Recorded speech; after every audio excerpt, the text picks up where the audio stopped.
Glass Man's World. So we're just getting started here.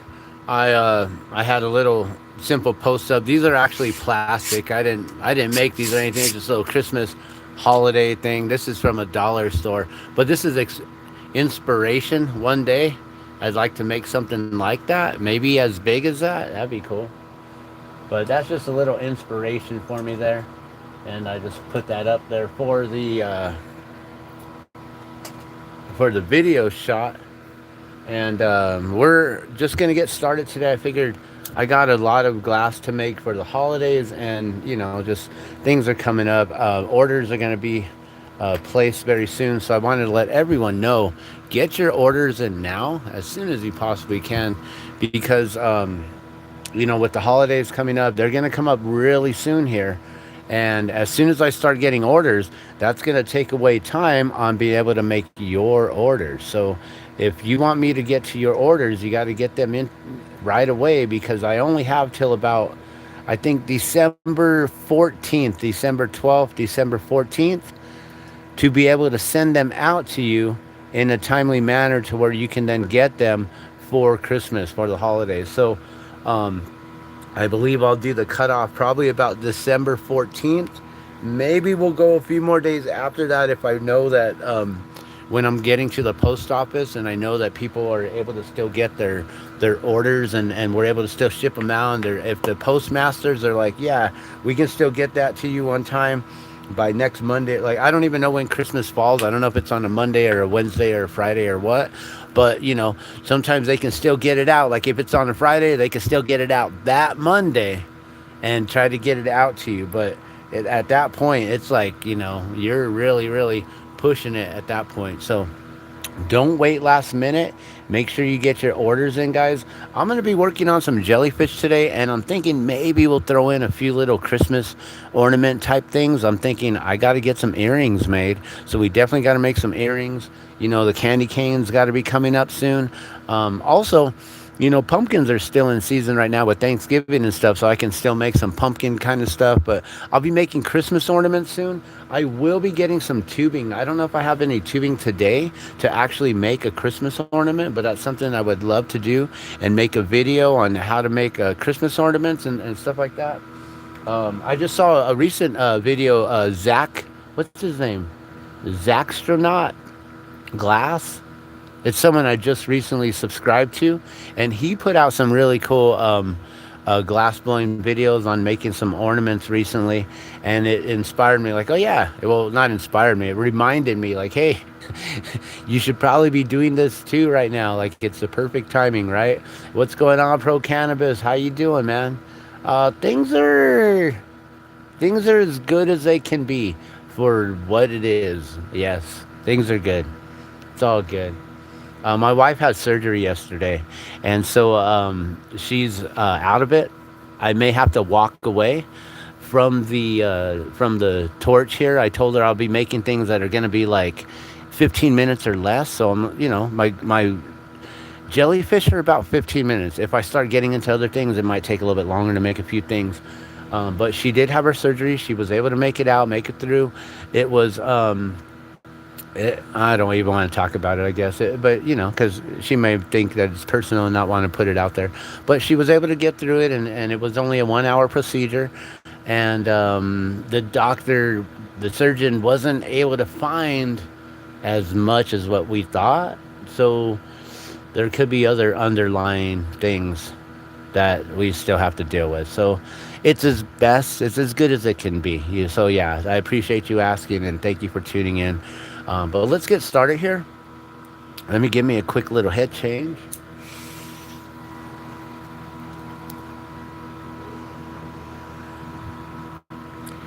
So light up some sage here.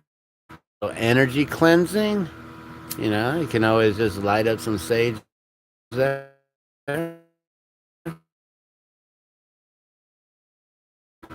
Little meditation. Get you guys a nice cleansing. All right. So I've got some ribbon cane all ready to go for these jellies. I've been working on the jellies for the last couple days. This is a ribbon cane. On one of my videos on how to make the UFOs, I go into how to make the ribbon cane. So if you want to learn how to make a whole entire jellyfish all the way through. And basically, you just make the ribbon cane. It's as simple as getting two pieces of clear glass, um, two pieces of clear glass like this, right? Sandwiching a piece of color glass in between it, like that, but not that big, of course. You know, just a little short chunk like that. Just working on the tip, something like that, right? And then you place that in between, mash them together, flatten it down. So then both of these pieces are you mash it to where it's like kind of squared off, I guess, right? To where it's as thick as it is wide. And then you start twisting that together, and then it forms into the colors on the inside. And as I'm melting it down and getting all the flat spots, after flattening it down, I round it out, and then I start to twist it. I start to spin it up, and you spin it, spin it, spin it, spin it, spin it, spin it, spin it, and then it spirals up, and then you make a ribbon cane. And then you want to just keep it that same thickness, so you don't want to do any pulling or pushing or whatever. You want to just keep it nice and flowing. And then when you're done with making this part of the ribbon cane there, then you want to pull this part, and as you pull it, you want to twist it in the same direction as the twist to keep that going. So let's get going. Let's get started here. Let's get our safety glasses on, the didymiums, guys. These are, I don't know if you guys could actually see through these or not. These are really dark. Let's see what happens here. Let me try to give you guys the view that I see through these glasses here. And yes, I have a crack in my lens right there, so that is the view. And let's see what happens when I put this in here. Oh, look at that. It still goes, it still glows. All right. When I wear the glasses, it doesn't glow on me like that. I can see right through the flame.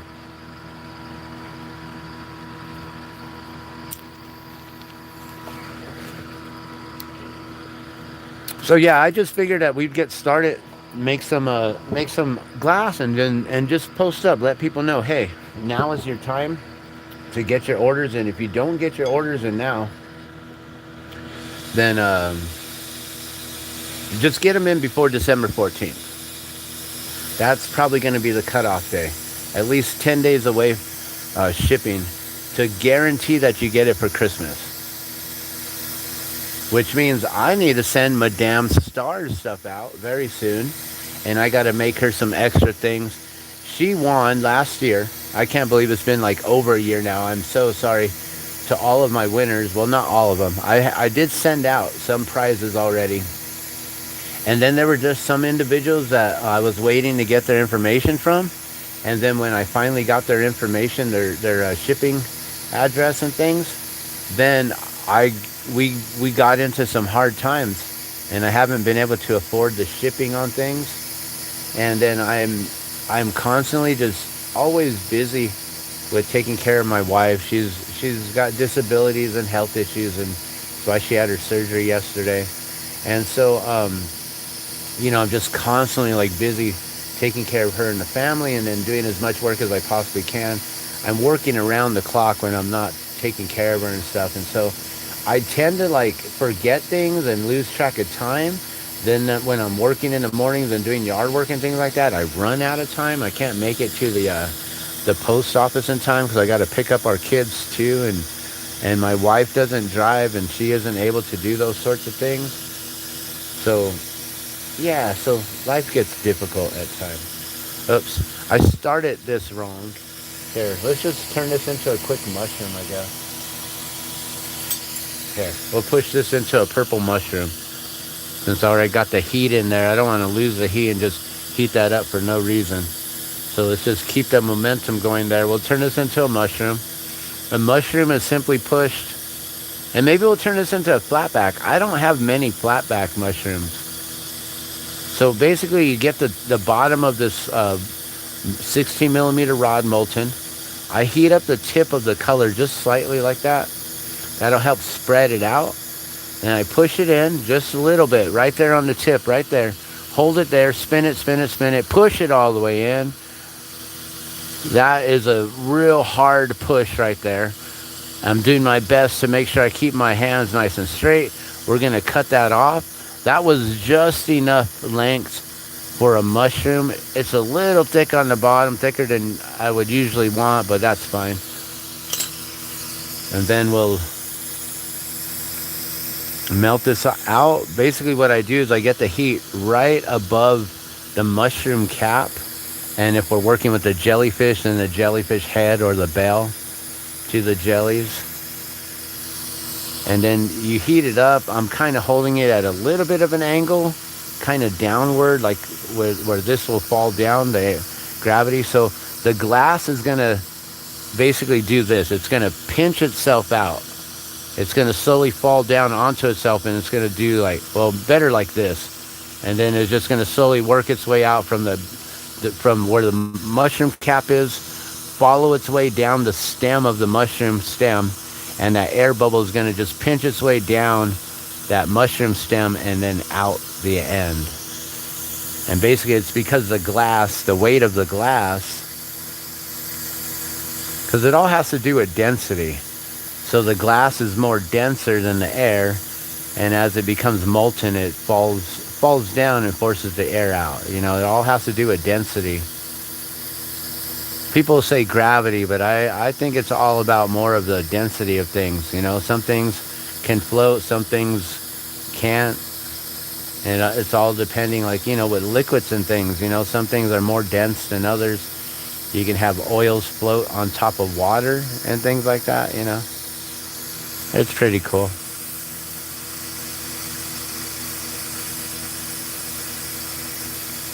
That's one way on how you can make some really good butter, and then freezing it, if you all know what I'm talking about. And then you can scrape the butter off the top, because the oil will float on top and the ice will stay on the bottom. You basically scrape the oils or the butters right off the top when you're working with concentrates and things. All right, so I got the air bubble out now, and we're now rounding out. There's like a little bump. It's like the coloring is just sticking out right there. So we'll just melt that down. And I gotta listen for my wife, guys, so if I do hear her, I will have to get up and help her out. So I might just be gone for a moment, so bear with me. She just got out of surgery yesterday, and I'm staying home. I'm not doing my yard job today, but my client has me coming twice a month now instead of every day, because it's getting colder and almost turning to winter here. All right, being that this one's going to be a flat back, I'm going to actually gather up a little bit of the glass right above the mushroom cap here. Just a little bit. Make sure that the whole piece is all heated up to all the same heat. Get it all to that same white hot consistency. I'm looking at it. I'm trying to see, where do I want the front. I see there's a tiny air bubble at the on the mushroom cap, so I'm going to hide that right in the back. And then I'm going to bring it to the pad here, which I don't know if you can see or not, but I'm basically just flattening it on the pad, allowing that one side to get flattened. The top side stays round. Now that's a flat back. And then we could go in and we can do patterns, designs, dots. I haven't done a dot pattern in a long time. Let's try that. Purple with the...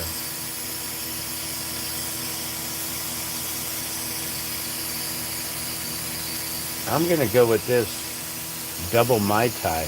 We're going to see what this does. Okay, so I'm going to just go down the middle here with the row of dots. I haven't done this pattern in such a long time.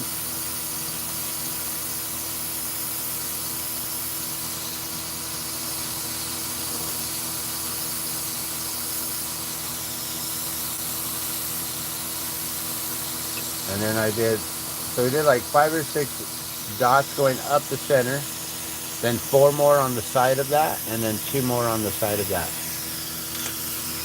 So I don't know if you can see that there. So you got the row of dots in the center, then you got 4 on each side there, and then 2 on the outside there. So I drew them in straight lines down. And then with this, we can keep it as dots.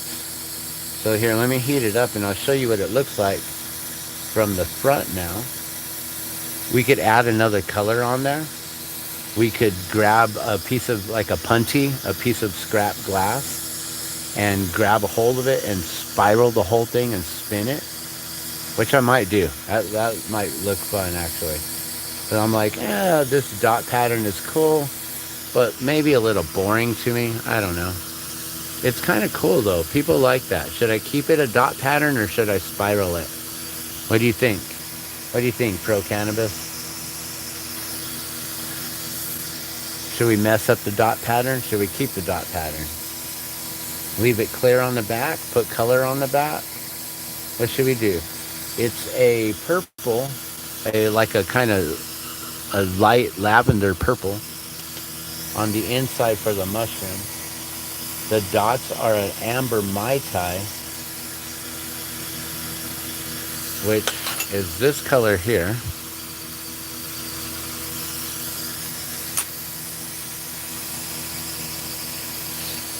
You want to do the spiral and then color, huh?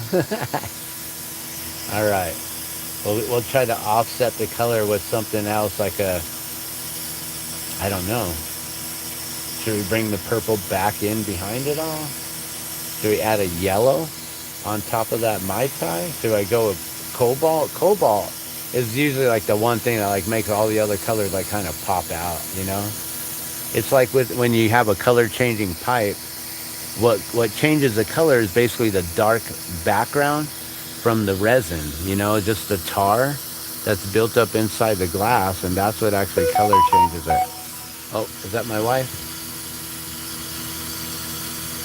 I told her to text me if I can't hear her. Let me go check real quick and see if she's awake and if she needs me. Hold on one sec before I twist that up.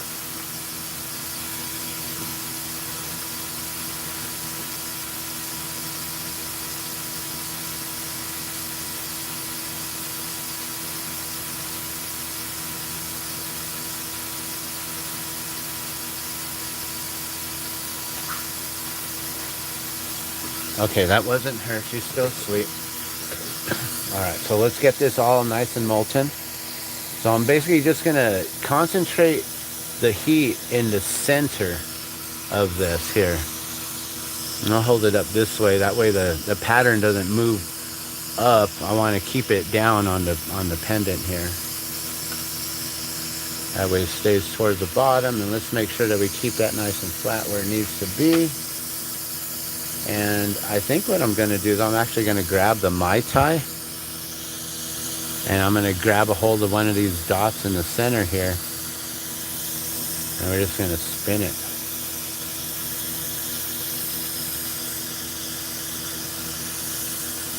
And grab this whole thing.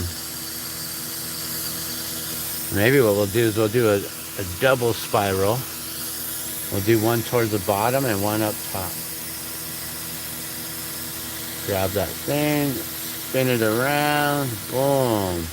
And then I'm just gonna like wiggle it off. And then we're gonna grab up top. And we're gonna spin it the opposite way. You know, I should just do a bunch of random colors and then spiral them like this without adding a mushroom or anything to it. And just create some really cool like vortex patterns and stuff. And just spiral that out, boom, just like that. And now, let me heat this up real quick and you'll be able to see the pattern on what that looks like on the back, and then we'll add that cobalt. So we'll melt this down flat and we'll add the cobalt on the back of this as well. So now, take a look at that. Look at those dots. They just spiraled all crazy. All right, thanks for the suggestion. Maybe I should just do that. Just have you guys design the glass for me. What do you want to see? That'd be a whole new way of doing art, guys. It'd be a whole new collaborative way of art. This piece was created by me and Pro Cannabis Warrior.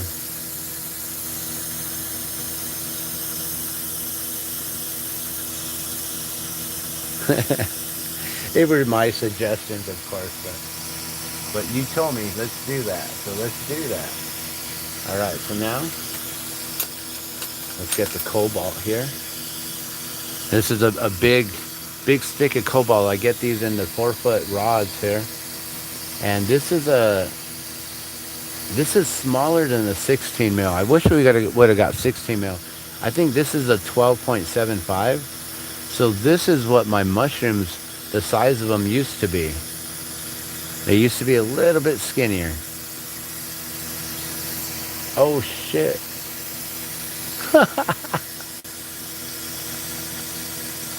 That's a mistake.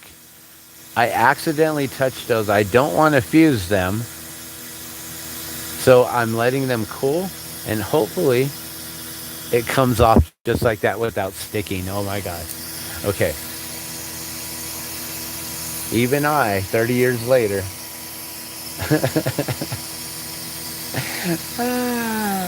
There's a little piece of blue. I could wipe it off and clean it up, and you'll never know that was there.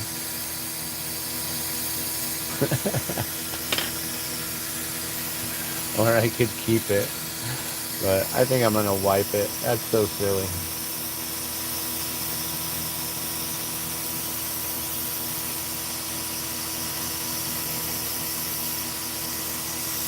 Okay. Now the blue got wiped off from here, and now it's on there. You can see that little chunk of blue now is on there. Okay. Take 2.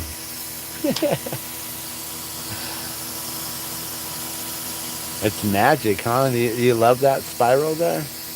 It is so cool. Here, let me show you the actual spiral. I'll heat up the back and I'll just show you instead of looking through it. But when you look through it, you see the magnification of it. And that's a cool thing. But look it. Check that out. And then the other way, when you look at it from the front, that magnification is just amazing.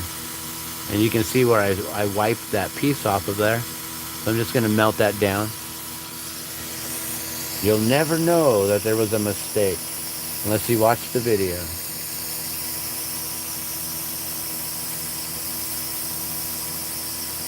So I just get rid of that little bump right there, that little pimple, little glass pimple. Just melt it smooth. Make sure this is flat. That way we can go directly onto the bottom here. Now we're going to add this cobalt. We'll melt it down. And that cobalt's going to bring that color out. It should. Another thing that I could do right now would be to add silver fuming. You know, I could also silver fume a back of a pendant and then just do clear dots and do some patterning like that. And that looks really cool. People love those. All right. So let's not accidentally touch glass together. That is so funny. I haven't done that in so long. I accidentally just touched it like, oops. That was a nice stick. All right, here we go. Go right to the bottom. Push it on. Make sure that it goes on evenly. Go up, then back down, and pull it off. And then that should leave you a nice thin, kind of thin. I mean, there's going to be a big chunk there.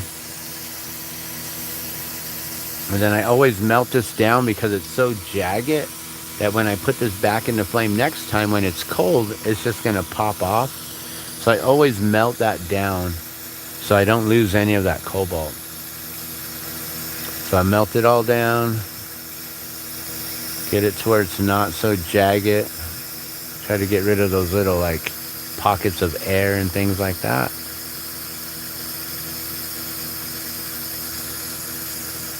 And just gather up the tip of this cobalt blue rod here.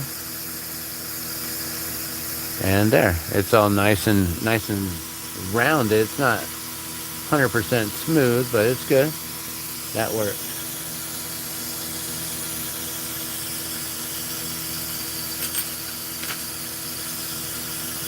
All right, and then we just melt this whole backside here. So you got this big chunk sticking up, right? So we got to really focus the heat there. We got to make sure that when we flatten it down, we're going to push it to where we force the glass to like fall downward this way, and it rounds out towards the bottom there. So we're just going to get this all nice and molten. So it's going to be one big old molten blob here, and then we're going to flatten the blob. But we're going to let the torch do most of the melting and most of the flattening here. So that way when we use the paddle on it, it'll help to really spread it out and make sure it's nice and molten. And get underneath to make sure that falls down towards the bottom there. I switch hands because the glass will start to flow and start moving, like basically sliding to one side. So then you got to counteract that and let it slide to the other side as it's melting. Let it slide downward, both ways, both directions like that. So you just want to kind of counteract that, and then we're going to go in.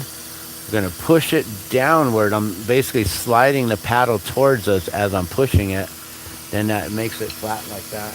Then I can get it here, get it on the pad in between the paddle, and really mash it and get that to flatten out. So now the back's all flattened, round it, and you should be able to see that spiral right on top of that blue, or the blue behind it, all coming through.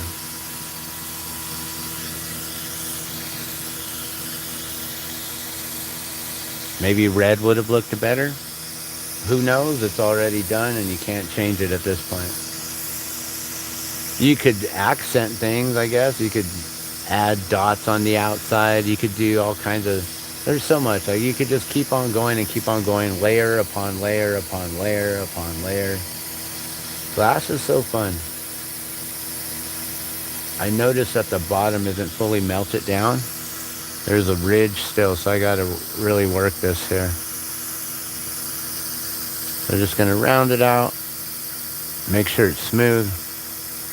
Oh, also I want to remind everyone, today is 11/11, which is a portal day. It's a good day for manifestation, for prayers, for blessings, to manifest all the good that you would want in this world, and for your family, for yourself. It's a good day, a good portal day. Good day for cleansing the energy with sage, smudging your home, smudging yourself, things like that. All right, let's make sure that that is nice and flat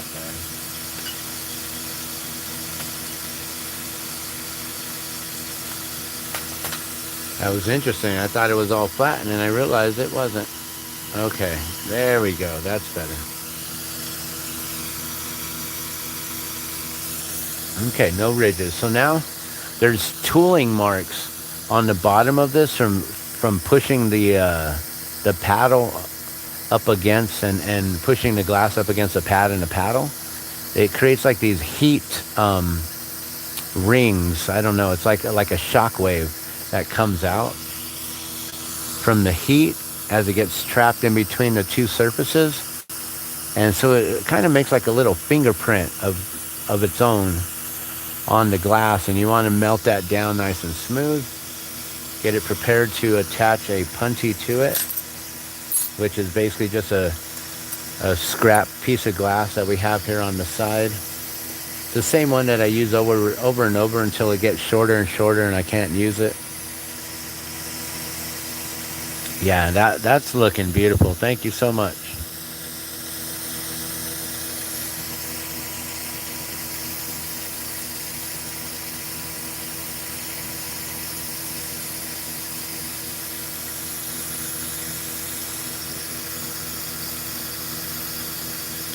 You know what I could do actually is I could ask people to start designing their own pendants, their own glass, and then like, but to have the opportunity to do so, you like send me a donation or whatever through either um,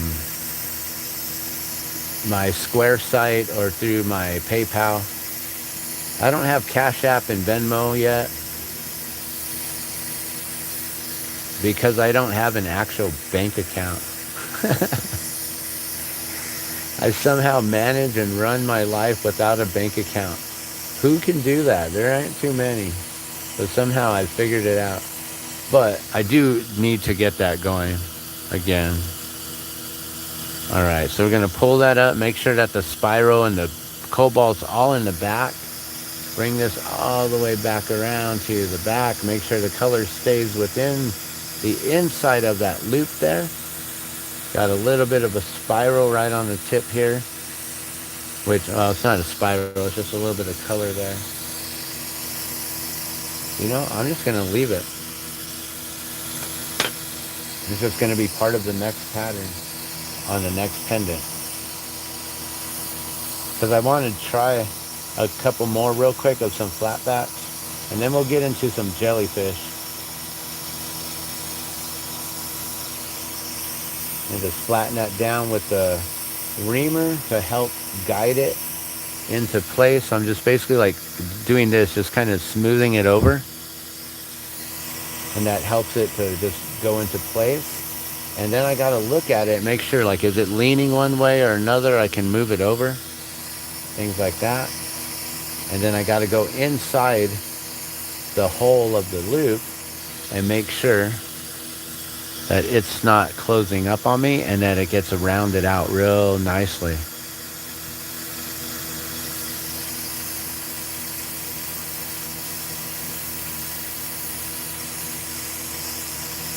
So pretty much this one will be a $20 pendant here.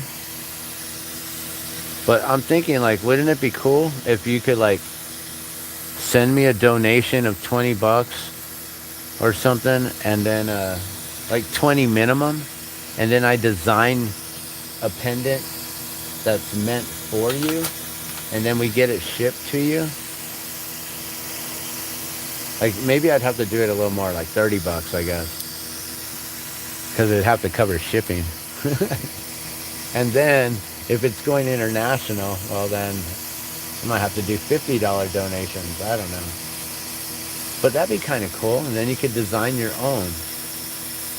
And if you don't like the first one, we can always like do a second attempt at something else, something different. Like, oh, like, well, maybe that should have looked better with red, you know? So we'll do the same thing, try to do the same pattern, mimic it all, the same color mushroom, same pattern, do the 2 spirals, twist them up just as much as the first one, and then add a red, you know? That'd be kind of cool, right? I know we could do that right now with this one, or with the next one. We could just mimic this one and make a red background on it, make a red version. All right, so that looks pretty good.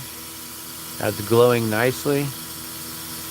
There is a spiral pattern in there. You probably won't be able to see it for a minute now because that blue is also just as hot. But I'm going to drop this in the kiln. Let's get started on another one.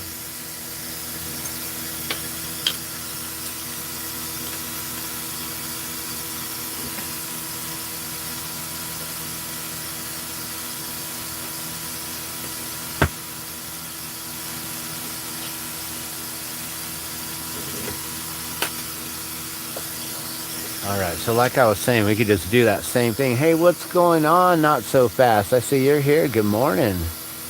Happy Tuesday. Oh, it's Tuesday, which means it's not only 11/11. It's not only Veterans Day here in the U.S., but it is also Taco Tuesday, guys. Once again, we're here at Taco Tuesday. Yum. What did I have for dinner last night? Tacos. The night before that, tacos. What do we do every day, Pinky? We eat tacos as we take over the world. Oh, I was about to wipe those off. No, I want to keep them. Okay, so what was it? We used the double Mai Tai in the background?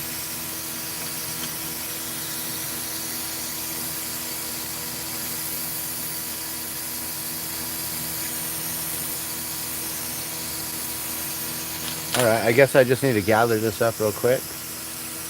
So how you been? Not so fast.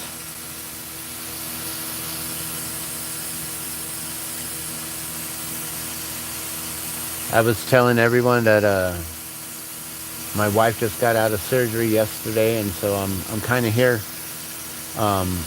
for the next few days with her until she can like move about on her own and stuff.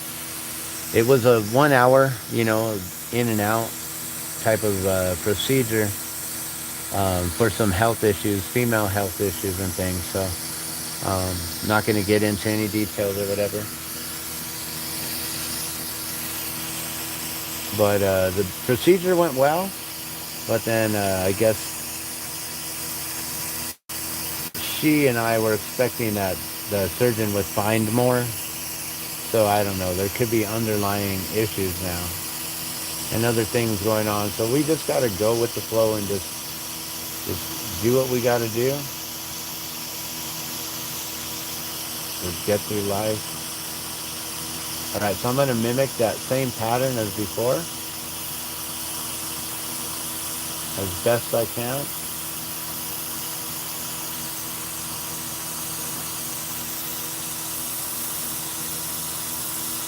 So Sunday, I don't know if you guys watched, but I was downtown Albuquerque, away from the studio.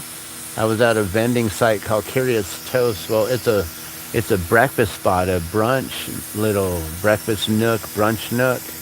They serve beer, wine, and cocktails. So you could come in and get yourself some Curious Toast. What is Curious Toast? Most people know about like avocado toast, right?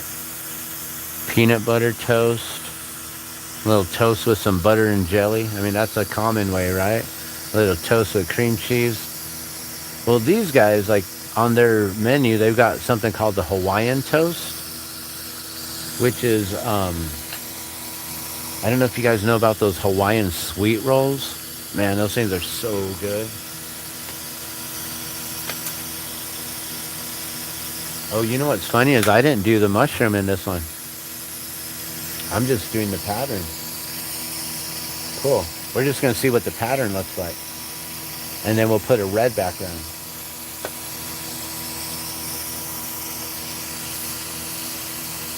That's funny. I forgot the mushroom. All right, we're going to hit that in the center. We're going to spiral it with this double Mai Tai once again. Grab that center spiral and just boom. Grab a hold of all of them. Let them go into a vortex together. Let that snap off. Come on. So yeah, they got this Hawaiian toast that's got the sweet Hawaiian rolls.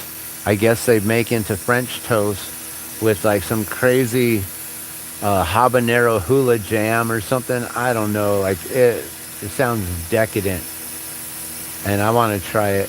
That's $20 for a plate of some French toast. But that's the most expensive one that they got on the menu. Everything's about like $12 or so, and up 12 to $15 range, I guess.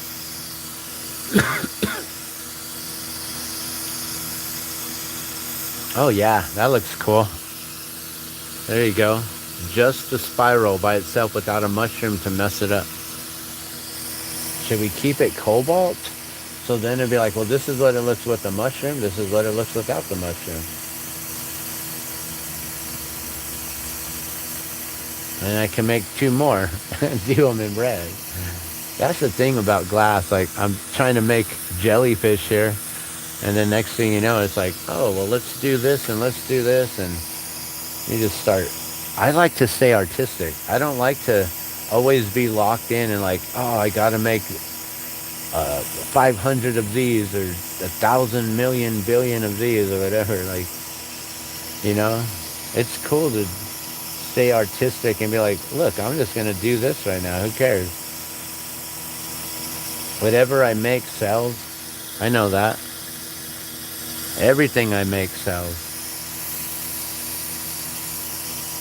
So I'm not concerned about like, oh, I'm wasting time on this. Like, nah, it'll sell. Someone will give me $20 for it, no problem.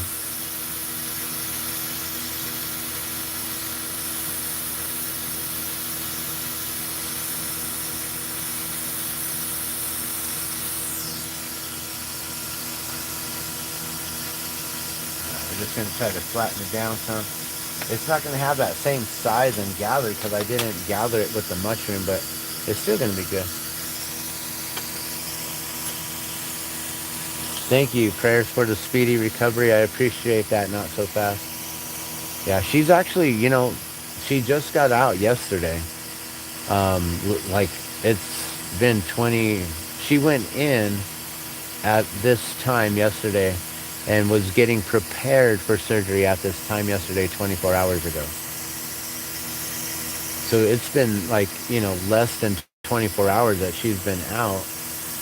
And she's already almost able to get up out of bed on her own, which, that's miraculous. But, she's basically just getting up to use the restroom and then go right back. And luckily the restroom we have a bathroom door that goes through. We have the hall door and then we have the bathroom door going through our master bedroom.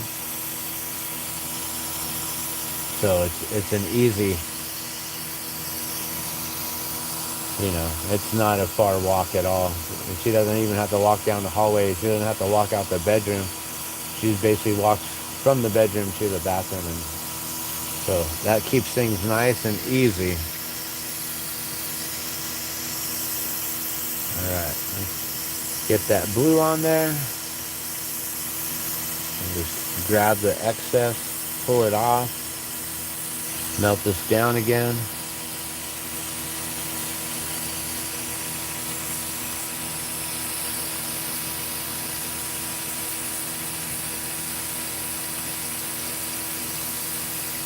And one thing is she hasn't been able to eat yet.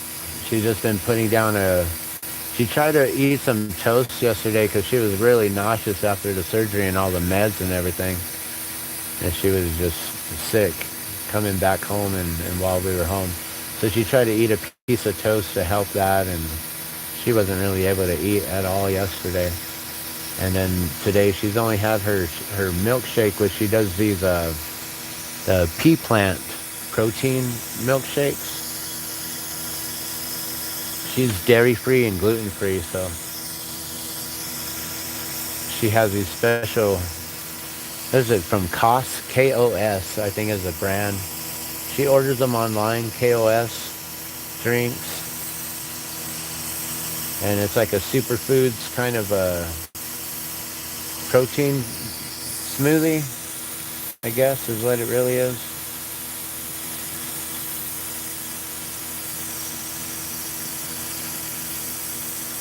All right, so this one here, I see a little bit of the pattern sticking out on the side some. So as I mash it, I'm going to try to force that color to the side a little bit too. So I'll be here for the next few days. I'm not going to be doing any yard jobs. So while the kids are in school, I'll be here allowing her to rest and recover. And if I hear her, if she texts me or calls me, I'll have to just, get to the bedroom. It's just a couple steps for me, but it's hard for her to get up, so I got to get up and help her if she needs to use the restroom or if she needs more water or if she feels like eating, then I can make her some breakfast. If I have to make her breakfast, I will have to let you go at that point. If she just has to use the restroom, then I'll probably just let you guys just chill here for a moment by yourself. We could put some cartoons on for you. Some Saturday morning cartoons.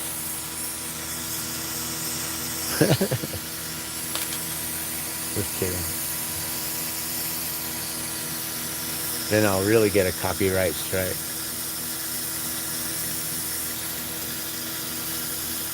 Cool. So now that blue's in there, And there's the spirals in there, but you can't really see the spiral now because the blue is as red hot as the rest of it too. But it should look really nice with that behind it.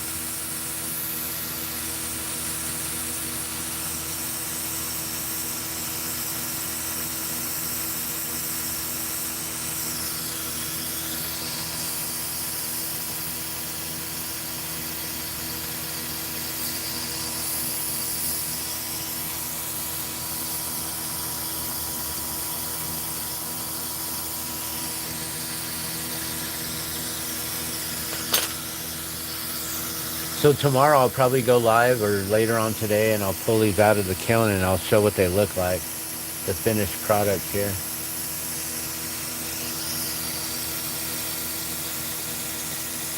What's the name of this smoothie? Oh, it's the KOS. Sorry, you don't have to rewind, but I guess you can, and, and you don't have to say. But yeah, KOS, the letter K, and then O, and then S. So it's like a P. I can try to type it out.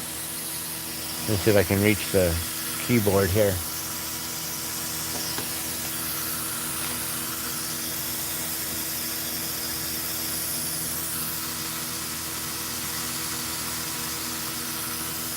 All capital letters though.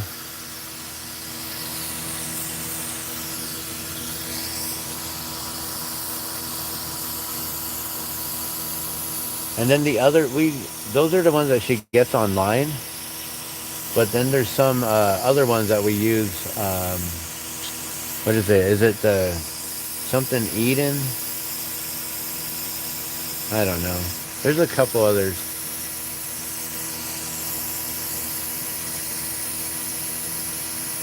But then one thing that I learned about pea plant protein smoothies is that it is possible that they don't cook the peas first.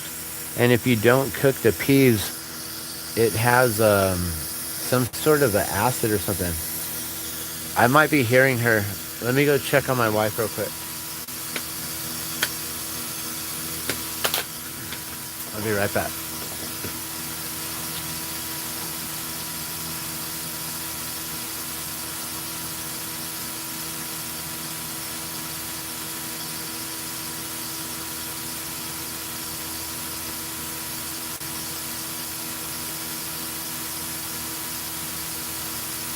Okay.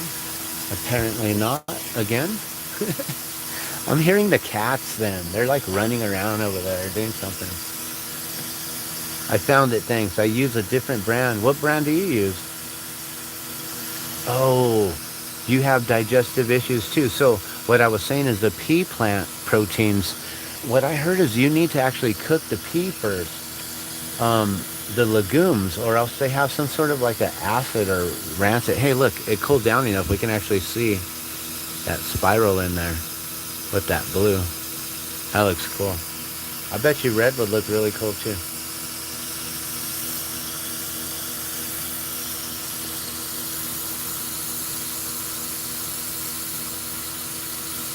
And then I have like things like flaxseed, ground flaxseed meal, hemp seed. So I'll add stuff into my smoothies, and I want to actually learn to make my own pea protein.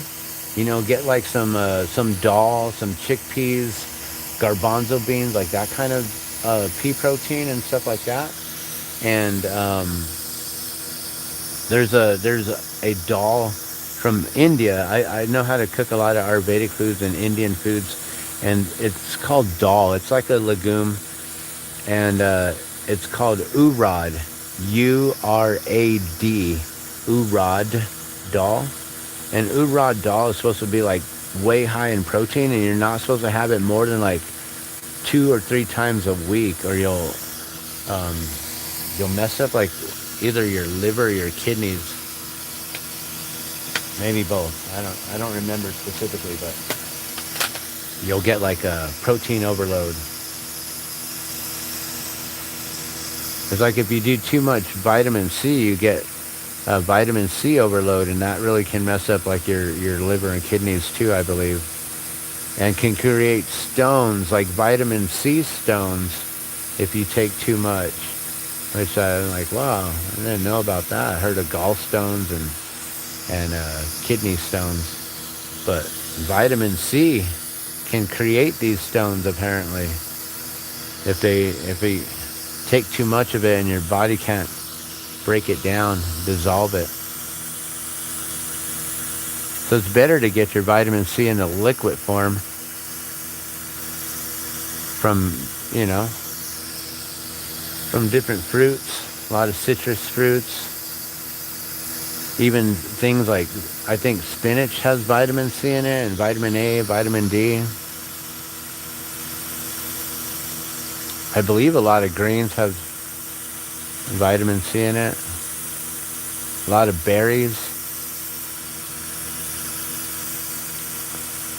Alright, so I'm just rounding out the front of this. It got flattened a little bit and I didn't like it. So I'm rounding it out to make it nice and to magnify that pattern on the inside. So I'm really, really working on getting it rounded out again here.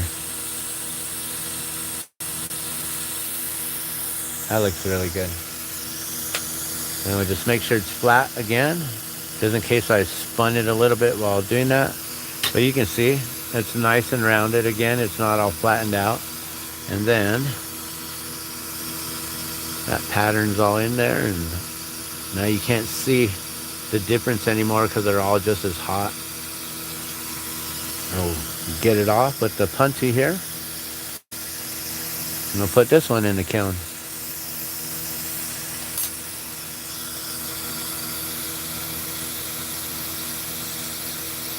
Oh my gosh, you would like a narwhal? I wish I had my bag in here. My bag's in the van. I keep all our vending stuff in the van, so I'm like ready to go at the drop of a hat, you know, like, oh, there's a spot to go vend, let's go right now. But usually I just vend on the weekends. And it's a lot of energy to take everything down and put everything back in there, reload the vehicle. Except I'm going to have to do that possibly this weekend, because I'm planning to now do live glass blowing demos every Sunday. I was going to do it every first Sunday of the month, but I missed this last first Sunday of the month because our market got canceled on us. I'm like, what, really? Like right when I just got a torch and we're just about to get things flowing with every Sunday or every first Sunday of the month, and then they canceled on me. I'm like, dang it. So I found a new location for us. Just a couple days ago on Sunday, I set up there downtown. You can see that video. And I hung out afterward.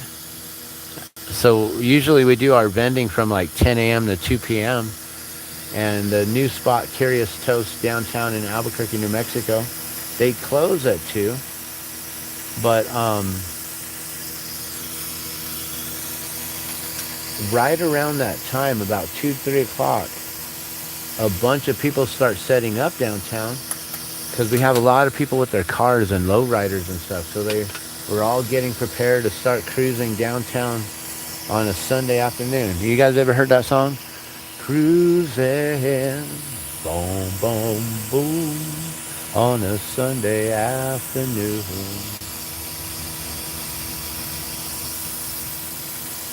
Chillin', boom, boom, boom. Gotta get away too soon. Yeah, so my mom used to cruise Whittier Boulevard back in the day, in like the 60s and the 70s. So that was like her thing, and so it reminded me of my mom, which was really cool. May she rest in peace. It's been about, 4 years now since she's passed? Can't believe it, man. I miss her. I miss her crazy conversations on the phone. My mom, she was a little bit mental. She was a little bit out there. But she was fun to talk to. And sometimes she would piss me off, but those crazy conversations, I will always miss those.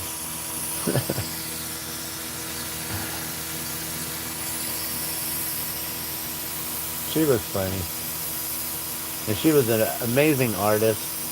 One of the things that I remember growing up as a kid, she had a lowrider and this like little cholo guy with a fedora hat, wearing the suspenders and the khakis on with the chopo shoes, and he's got the big old handlebar mustache with the black shades, like the typical gangster vato look.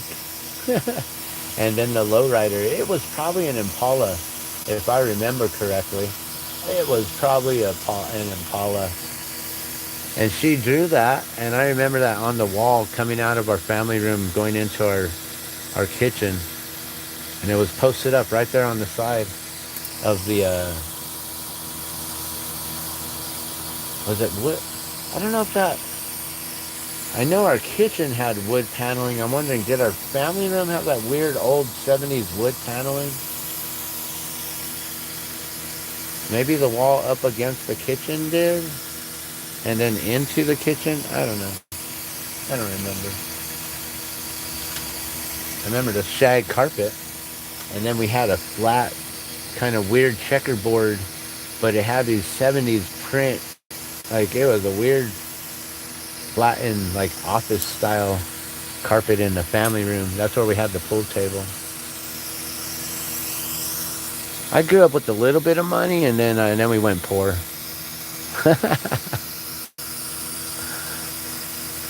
Oh, I know all about vending. I had a booth at the Chattanooga market for years. It was a lot of fun, but a lot of work. You're right. It takes a lot of work to set up, and then you got to tear down, and then you got to take it all home, and then go and take it all back out and put it in the house so you can go and do it again in the morning. I'm like, no, we're just going to keep it in the back of the van. I got it covered up so people can't really look in and see what's in there or anything like that. But I do know I'm risking all inventory by doing it like this. I do know that.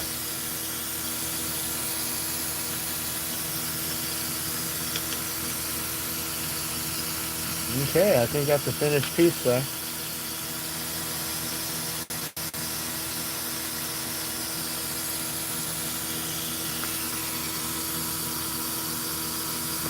Still glowing. I don't know if you can see the spiral or not. And then the lighting isn't that great in here. I need some better upper above head lighting. And thank you. I'm glad you enjoyed my memories here. I like to just, talk about whatever's. I don't have a script.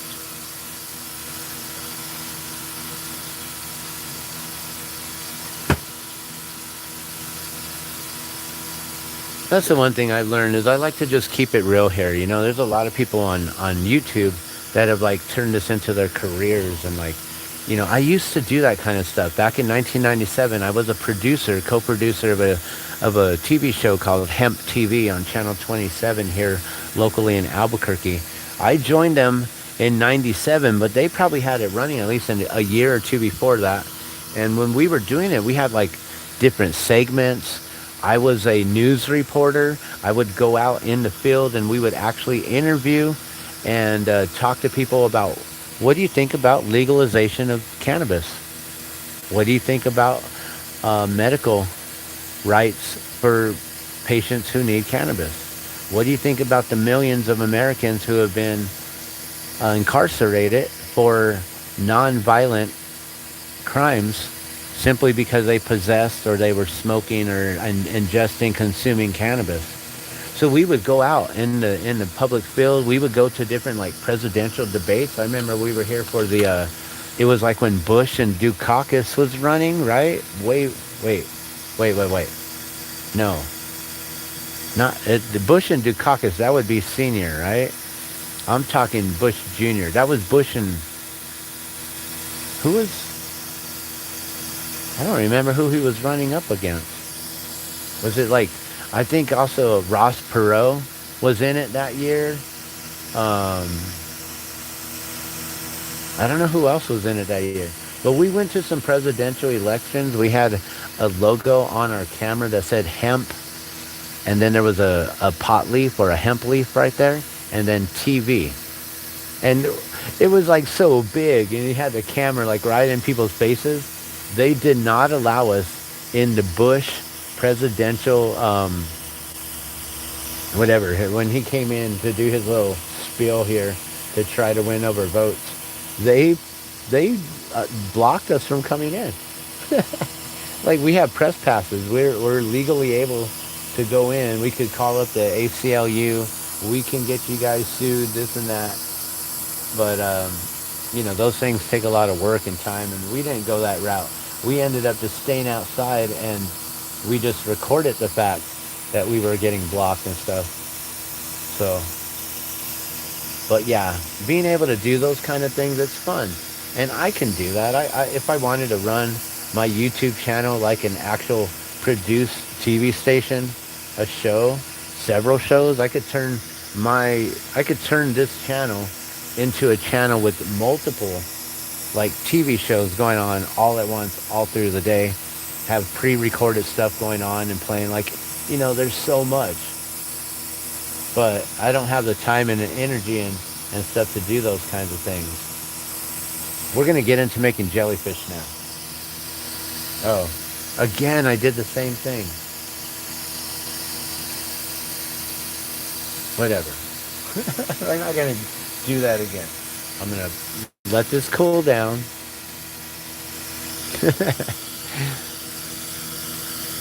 Gorgeous work. Thank you.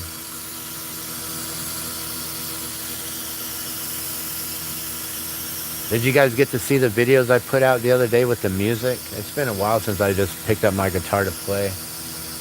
I've lost my voice though. Like, it's not as strong as it used to be. I feel real weak in my singing. I feel like I'm a chump. I know that I sound good. I do know that. But it's like, compared to what I used to be able to do, I'm like, man, I'm not able to be all raspy and like hit those notes like I used to, and I don't have that power, that thunder. Like, I'm just singing, na na na na. Like, that's what it feels like to me. It's like, na na na na. But yeah, I'm sure like people like it. People appreciate the song. I used to have one of the most powerful voices here in Albuquerque, New Mexico.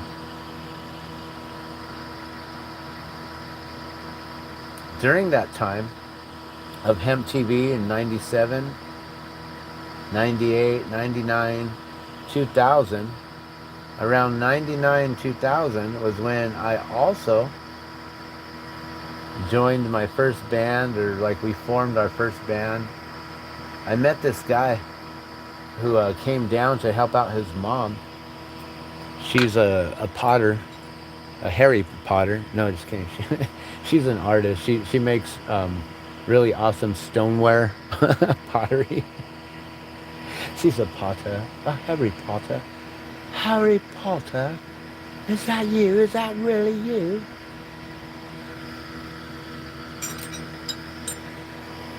I'm Ron. I'm Ron Weasley. Just kidding. So yeah, she was a potter, one of the most amazing stoneware potters. What would you? Are they called potters? A ceramist? I don't know what you call them. A sculptor? She was an artist, and she made some amazing stuff. She tried to show me some things on the wheel. I cannot spin clay on the wheel. I can spin glass all day, guys. I cannot do clay on a wheel.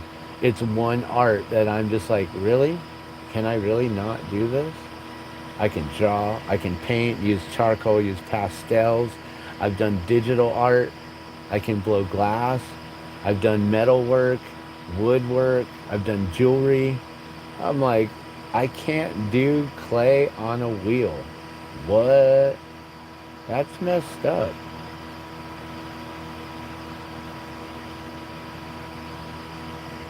All right, well, I guess I'm stuck here on the torch instead of behind the wheel, like a hamster. Just kidding. But yeah, she was amazing. She did these awesome fountains. One of the coolest fountains I had ever seen her do is she took this branch from a tree. She carved, like, she dug into it, like, made a groove that was big enough to run a water line through it. So, like, the hose from the fountain pump will then push the water through this tree trunk, and she covered up where the hose went with clay, and then, like, or I don't know if she did wood putty. Maybe she did wood putty, and then she painted it, and it looked like it was the frickin' tree again. She did all of the, like, the lines from the, oh my gosh, I couldn't believe the wood grains and everything that she put in there. I was just blown away. And then on the branches, it was like there were several branches, so she had her bowls, her stoneware bowls, and the top one would fill up, and it would pour into another one that was held by another branch, and then down the tree branch to another branch. Like, it was stood about 3.5, 4 foot tall. It was amazing. She was amazing. Her name's Carla Estevane. I don't know if she's still doing her artwork, but she's up there in Washington. Aren't you up there? Pro cannabis? I believe so, if I am not mistaken. Yeah, my best friend Eliu, he's up there. He goes out foraging for mushrooms. He's looking for people to go forage for mushrooms, man. I don't know exactly where he's at. I don't know if he's like Spokane or Portland. I don't know. I should know. It's my best friend from long ago, and we started out this band together called Soup because we were hungry. Nah, it was a mixture of different sounds and vibes, and he was amazing. Like I always said, if Jimi Hendrix and Carlos Santana had a baby, Eliu would be his name. He's a badass, or at least he once was. Oh, you remember that election, huh? It's cool. I got to do stuff like that. So interesting, the things other people experience. Yeah, I feel like my life could be like, turned into a movie with the things that I've done. It's really cool. The life that I've had, I'm happy with the life I've had. Like, someone asked me the other day, like, are you generally happy with your life? Like, yes or no? Like, just, yeah, yeah, generally, yeah. There's a lot of people who live in misery, and that's not good. But I can't complain, man. I blow glass for a living. I get to do this for a living. It is a hustle, but so is every other job, If I'm working for someone, I got to make sure I wake up on time for them, right? Here, I don't have a schedule. I'm like, if I can get on the torch, I'll get on the torch. I don't have to clock in at 9 o'clock, and if I'm 5 minutes late, I might lose my job, especially if that starts happening every day for like a week straight, because maybe something happened in my home. Maybe I had a newborn child, and I had to help take care of my baby and get formula and get the diaper changed and get her out of the crib and lay her next to her mama because her mama was having postpartum depression. And then maybe I got fired from my jewelry job. But that was the last real job that I had as I was going into glassblowing. True story. I was a jeweler. I used to work with silver and gold. I was a goldsmith, silversmith. I used to set stones, size rings, polish. I used to untangle the knots from necklaces that people would send in. These little tiny chains that would get all knotted up, and they would send them in for us to untangle. I became good at that. I learned how to fabricate rings. So I was a torch worker before I became a torch worker. I learned how to work the torch doing silver and goldsmithing before I got into glassblowing. All right, we're going to really, really get this thing hot here. And get this whole thing. I want to get this really deep in there. So I don't want to get just the tip hot. I want to get up on the top here and get the bottom and everything. We're going to really sink this one in deep.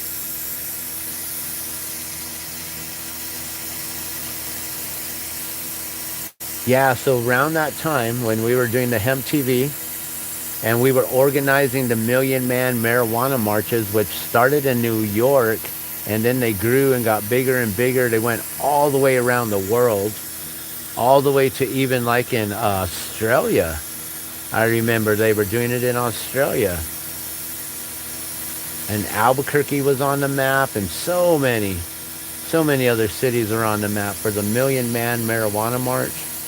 It was a takeoff from the Million Man March, of course. But yeah, we did the Million Man Marijuana March. That was in around the year 2000, 99 and 2000, maybe even 98, 99, 2000. We had to hire police to come out at $50 a man. And we needed, we were like, oh, we're only going to have like 500 people out. No, it was 2,000. We had so many people there in the year 2000. And even Tommy Chong came out and greeted our marchers and stuff, and then hung out at a shop called TNA on the corner there, and was just chilling and smoking. And we marched from the University Boulevard on Central on Route 66, from the corner of UNM, right there where they got a Lobo, a wolf statue, right on the hills there, where the old trees, the old forest growth was left to stand there. That spot used to be nothing but forest and old tree growth at the University of New Mexico, and then it got turned into a university. But they left some of the old forests, the old pines there, and so we marched from there. We gathered on those hills, and then we marched up Central to Carlisle, and then back down. We took up both sides of the street, and then came around like mixing with each other. Like then, both the lines, because we were supposed to march on the sidewalks. That's what the cops wanted us. A lot of people were going in the street though. It's hard to keep everyone on the sidewalks. And we marched up, and then the lines passed each other when we crisscrossed on Carlisle there, and we crossed the streets, and the traffic had to wait for 1,000 people on each side of the street to crisscross over, so then we can march back down to the same location we started from. Those are some fun times, man. Those are some good old days. But then, that same year, we started out the band Soup, and then we were featured on Hemp TV as one of the featured performing bands. And then the band kind of took over my life from there, and I really loved performing. And so we had Soup for a while, which then turned into Chronic Logic, because we were all about ganja and all about the logic of legalizing chronic, and the logic of using hemp and utilizing hemp for food, hemp for fuel, hemp for trees, hemp for paper, just everything. Before the Industrial Revolution, we were using hemp for so many things. Henry Ford built the first vehicle that was supposed to be running on hemp, that was made out of a hemp composite fiberglass body that they took a sledgehammer to, and it didn't even dent. It just bounced the sledgehammer right off of it. There's video of that. But then a lot of people, Rockefellers and many others, billionaire tycoons, well, at least they became billionaire tycoons by creating the Industrial Revolution, which has created problems ever since. And that's what eradicated, that demonized the plant that was naturally used for so many things, for everything besides metal, glass. I think everything else could be created from hemp or from cannabis in some way or another, besides metal and glass. And the Industrial Revolution changed that, created the stock market, and created a bunch of billionaire tycoons. And right now that's happening with this whole entire takeover and the things going on with the cryptocurrency. And there's a lot of billionaire tycoons that are now leveraging the crypto exchange, and they're taking their billions in gold and investing it into crypto, and then they make a lot of money overnight in crypto, and then they put it back into gold, and then they take more investment, and they keep on rocking it back and forth and back and forth. So there's like ultra billionaire tycoons being formed right now, and people that I knew were poor and broke like I still am, they got in when Bitcoin was like $100 way back in the day, and now it's 100K, right? I don't know if it's dropped less than 100K in a while, but I know it did reach up to that 118 that I was predicting. 118K, I told you guys. I've said it in many of my videos. All of my stuff that I talk about, it's all here to be verified as truth. There's a lot of people call me a conspiracy theorist because I just follow fact, and I really pay attention to like the World Economic Forum. I watch what's happening with the economics report.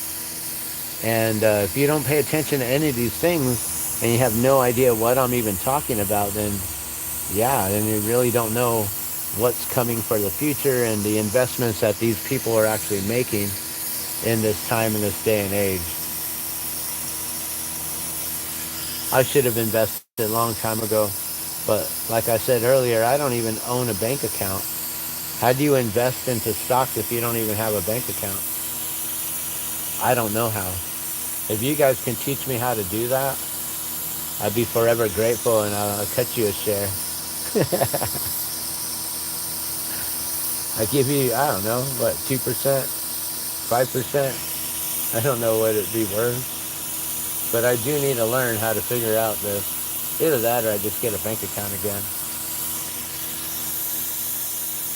But years ago, being involved with the whole Water's Life movement and Standing Rock, I never went to Standing Rock, but I helped to create a movement with the drop of water and gifting water protectors from all over the world. 3,877 have been gifted so far, and will continue to gift out more.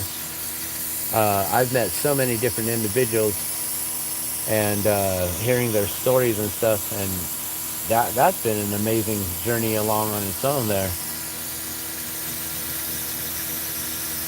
But what was I even saying? The drop of water, doing the drops, making these things. I don't know what I was talking about.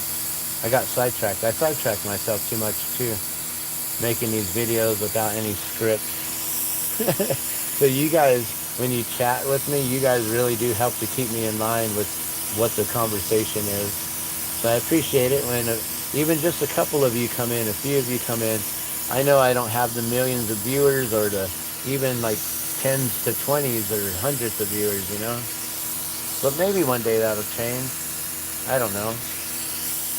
I think people like the fabricated stuff and the things that are like made for entertainment, where it's a lot of editing, a lot of that time and energy and effort. And then people, what I noticed too is people like a lot of that hyperactivity. Like, hey guys, what's going on? It's me again. I'm Dan Glassman. We're here to do another giveaway. And it, like, I don't want to do all that.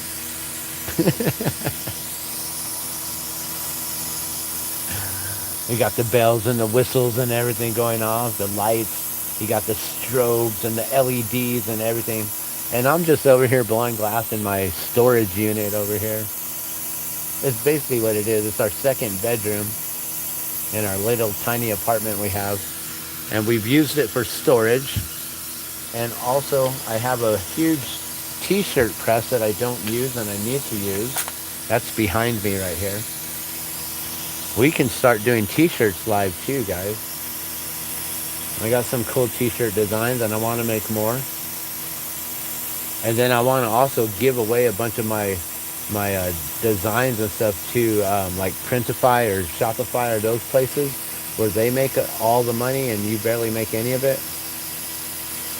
Because I know that I can't do it all. So when you outsource things, it's still a little bit of a trickle to come in. So I want to be able to create this paradigm of the cash flow coming in with residual income and different plans for being able to just have money coming in even when I'm sleeping. You know,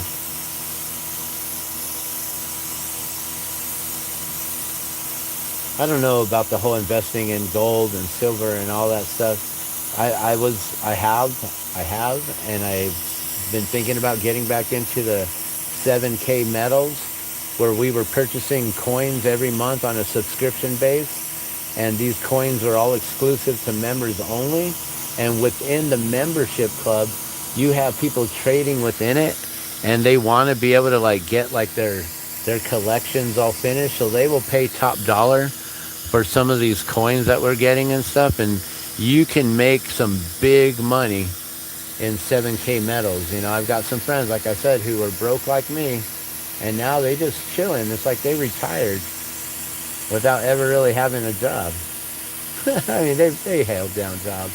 I know they did, but yeah, it's like that. It's wild that I got friends that are like millionaires right now sitting on I don't know how many Bitcoins. It's amazing to me. And I should have listened to him. Damn it. I should have listened.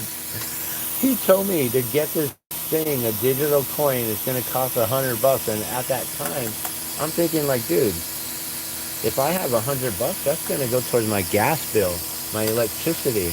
That's going to go towards me getting another, get me another little bit to smoke or whatever. Like, be able to go out. Like, I'm like, if I have an extra $100, man, I'm not going to put it away on some digital thing that I don't even know what the heck it is. And damn it, I should have listened.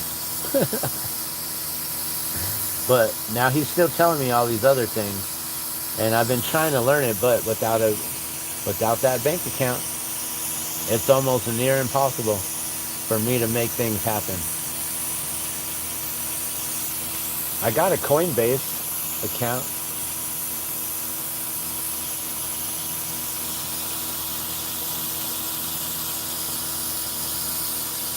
Alright, I'm going to put this one in the kiln. I'm going to go peek on my wife real quick just to see if she's napping. I thought I heard something, but then again, these cats have been tricking me all day.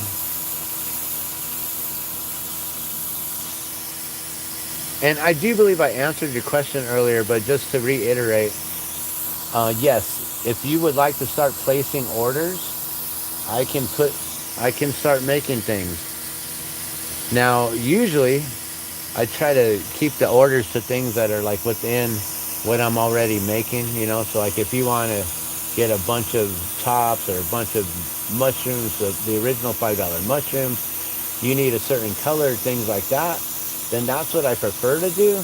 Because then when we get into actually making full-on custom, then I really need to know specific detailing. How big, how long, how much money do you have to invest in something like this? Because, when we're talking sculptures and we're talking things like that, it's a little bit more artistic, and it's a little bit outside the scope of what I know how to make, and I can just crank things out like this. And like this for me is production. This is mass production right here. Other things that I've never mass produced, or maybe I've never made before ever, like this lavender that I finally pulled off. I don't know if you guys got to see the lavender pendant, but I finally pulled off the lavender, and that only took 4 tries.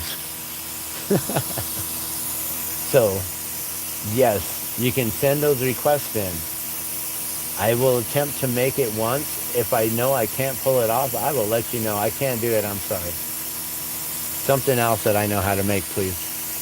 But if you want me to really try again, and like, okay, like you might be then paying double at this point for it, and I will do my best to really make it happen. And then if that second one doesn't come out right, I'll be like, okay, what didn't come out right? Because we got to make it right on that 3rd try, or else it's done and I'm out. But maybe I'll have some extra things to sell on the side that didn't come out for your liking. But the eye of the beholder, Like I said, everything I make sells, even the stuff that I think will never sell. Even if I had like this, I could sell this jar of scrap glass and someone would buy this bowl for some reason. I don't know.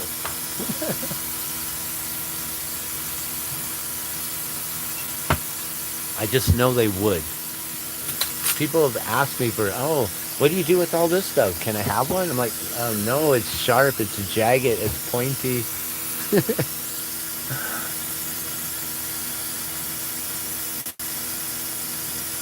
You love to sit and untangle jewelry and knots? Oh, man.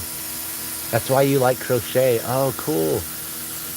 You know, I got this big old yarn that's like this thick, super thick yarn. We're going to gift it to someone because I don't know how to crochet, and my daughter is not wanting to continue with learning, I guess. So I guess we're gifting it to someone else.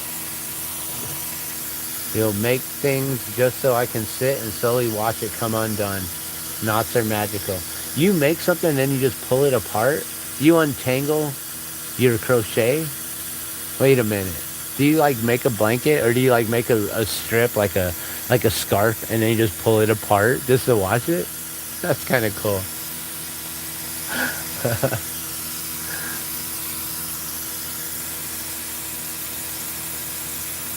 Oh yes, I do have an email. Here, I'll type it out for y'all. I guess that's probably the best way. It's either that or through Facebook. I don't know if everyone does Facebook, but I'm on Facebook. I have so many different pages that I utilize. So depending on what you would like I have the original $5 mushroom. That's a page. I have glass jellyfish jewelry. That's a page. The drop of water. That's a page. Gardenia glass. That's a page. I have a page called gift and card. So it's like for all of my glass and then all of my wife's handmade cards, which she'll have a bunch of Christmas cards, and I do need to show you guys those. I really do need to show off her cards this season and let you guys know that they are available. But yeah, here, let me put the email.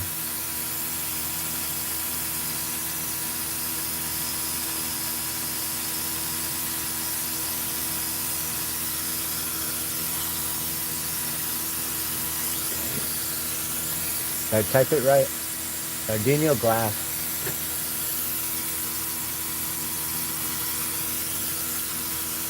All right. Oh yeah, let me go check on her real quick, make sure, before I get into another one.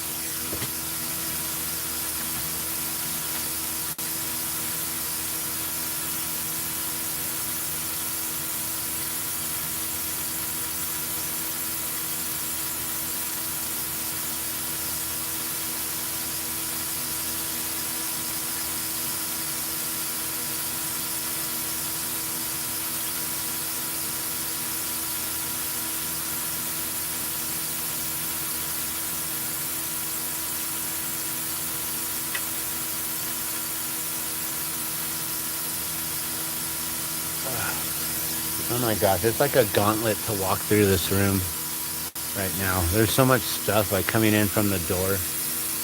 I've got enough space to sit here and safely work, but I gotta walk over this box that's full of like canned foods and stuff.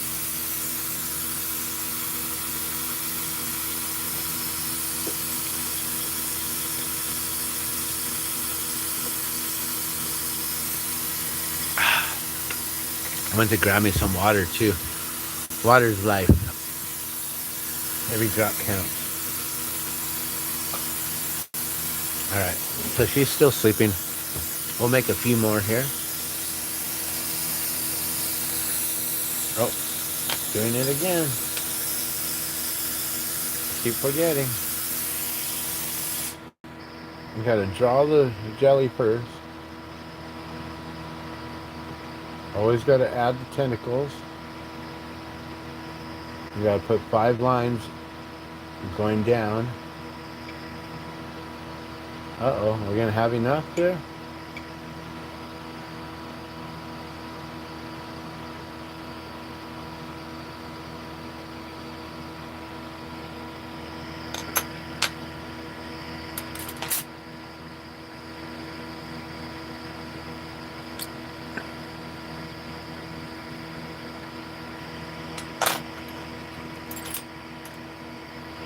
The one cool thing that I did on Hemp TV back then was I was known as Duh Hemp Nut.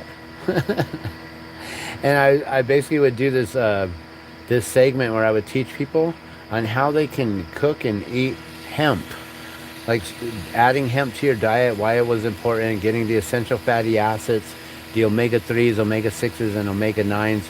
A hemp seed has the perfect ratio of omegas for the human consumption, plus the protein. So you got 30% protein content per volume, and then a lot of the omegas 3s and omega 6s. It helps to keep you healthy and strong, and nice healthy skin. A lot of people get their omegas from like fish oil, eating fish and things like that. Some people don't get their omega 3s and 6s and 9s, and they're probably the ones who are extremely ill.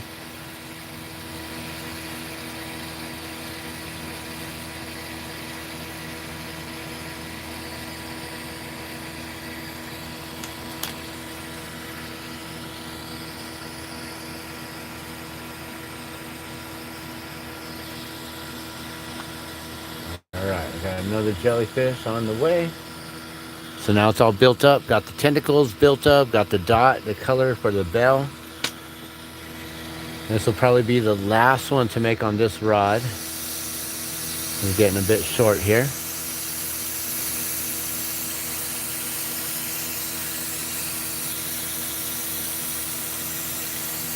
You make dollies mostly with thin yarn. It's more like a string.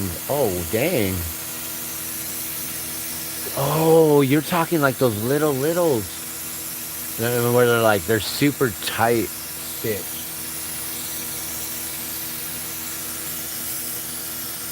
Are you local? Where are you? If you're local, I would love to maybe have you make something for me. So I have one here to show you. Basically, it's a water drop. A light blue colored water drop with low set eyes towards the bottom of the water drop. So he's got a really nice point on the top. I used to have someone locally make them for me. I don't think she's really crocheting much these days.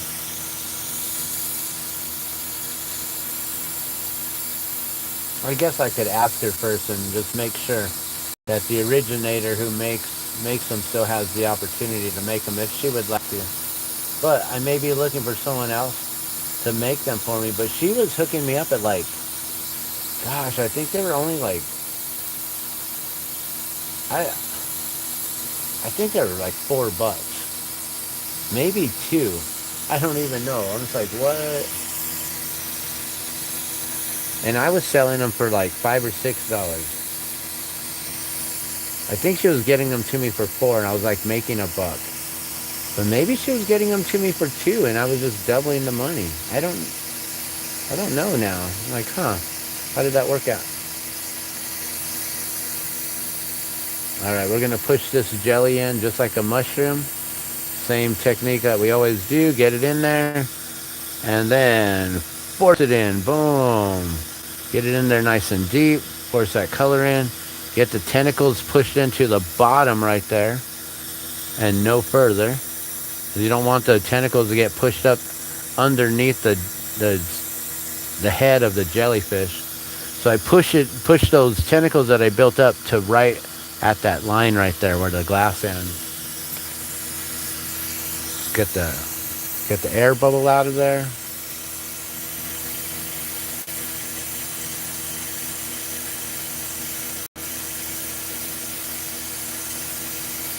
Oh, you're talking like that kind of lacy things. The doilies, not dollies. Doilies, right? Sorry. I was reading it as dollies, but you're talking doilies. Yeah, I know what you mean. Very lacy.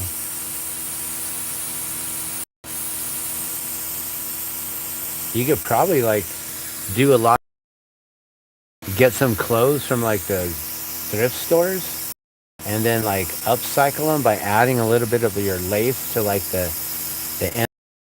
ends or like the bottoms of the leggings, or maybe accent the pockets or something. And then you could sell those for some big money, I bet.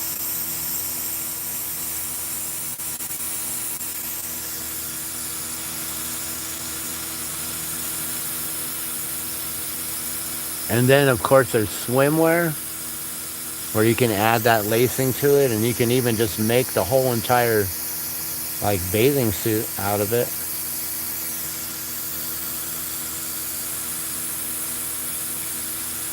And then if you want to make things for guys, but but yeah, like making clothing with all that lacy, on around the collars, maybe like a V neck, and then bring it in right there in the V or something like that. Yeah.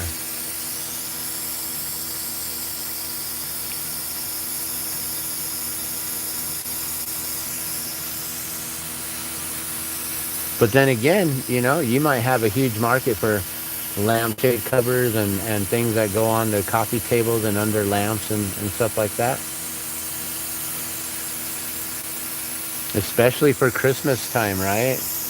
A lot of people like to put things down and then have their little Christmassy snowmen and Santas and things like that.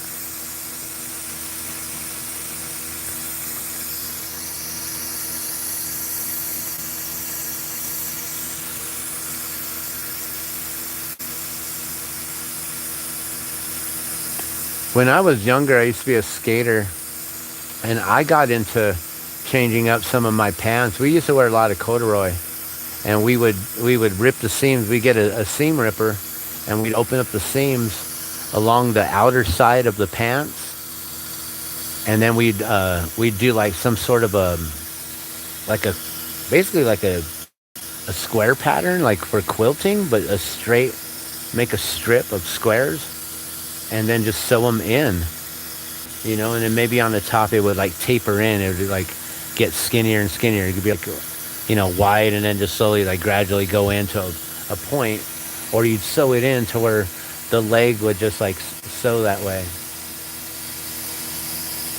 I've done a lot of stuff. I used to know how to use a sewing machine.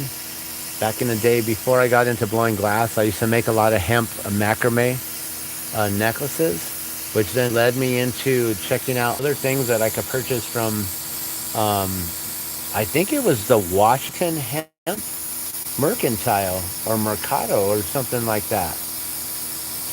Up in Washington, the state Washington, and I would get my hemp from there. They would ship it to me, and I started to buy bolsters of fabric, denim, regular hemp woven with like cotton blends, and then that we got this silk, and we got this really cool boutique silk fabric and all kinds of stuff. I have done quite a bit of things in my life. I've worn too many hats. I forget about them. I'm like, oh yeah, I did do that, huh? I've been on TV and movies. I see that they're filming in December coming up for some Western. And with my teeth these days, I'm like, I might as well make some money off of it. Maybe I can get me a good role with the speaking lines and stuff, and become a main star in some movie or something where they need someone who's got some messed up teeth in some old Western, right? And I could be like talking all weird. Be like, yeah, my grandpappy, he once told me that, if you chew on some sarsaparilla root, that you won't lose your teeth. But I guess I didn't chew enough sarsaparilla root. I just come up with some weird dialect or whatever. I don't know. I like to mess with voices. I used to want to do voiceover. I still want to do voiceovers. That's something I'd love to do. It'd be fun to be a voice actor. Like, I could probably do that better now that I got an ugly mug and no teeth. Just put me behind a microphone in an audio studio. I'll become a cartoon character.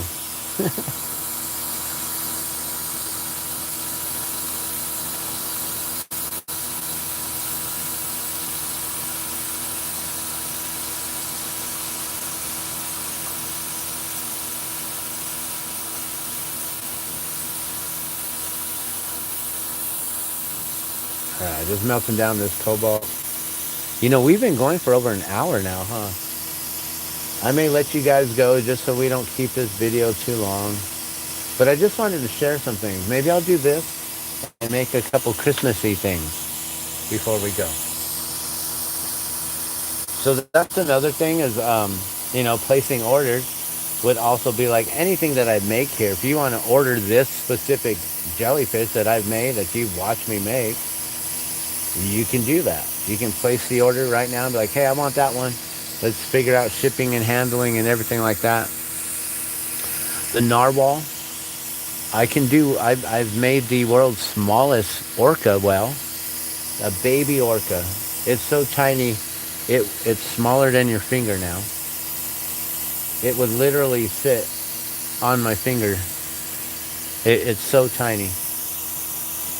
It would fit on like on the. It would have enough room that there's balance right there on the fingertip. It's just a baby little orca. Never gonna sell it because it may be the smallest one in the world. Maybe one day you'll see me print it up in the Guinness Book of World Records for having some of the smallest blown glass ever created of this and that. I've seen people make some cool miniatures. There's one guy that's gonna give me the challenge, and he does the tiniest little DNA molecules and amazing like um, he does molecules. He does like molecular structures in the most tiniest piece of glass, and I don't even know how he does it. Except he's using a micro tip on his torch, so I definitely couldn't use a 12-hole point tip. I would need one of these little to do what he does. Pretty wild.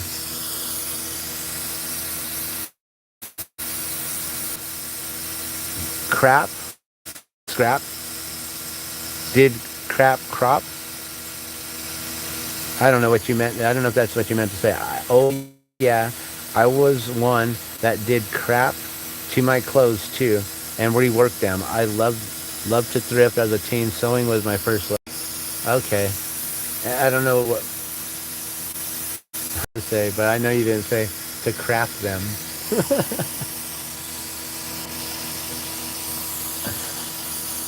To crop them. I don't know. I call it upcycling or changing, altering. It's an alteration. I used to make cool bags too. These like almost like a backpack. It was like you know those long cylindrical like army duffels. It was like that, but then with the a backpack straps on it.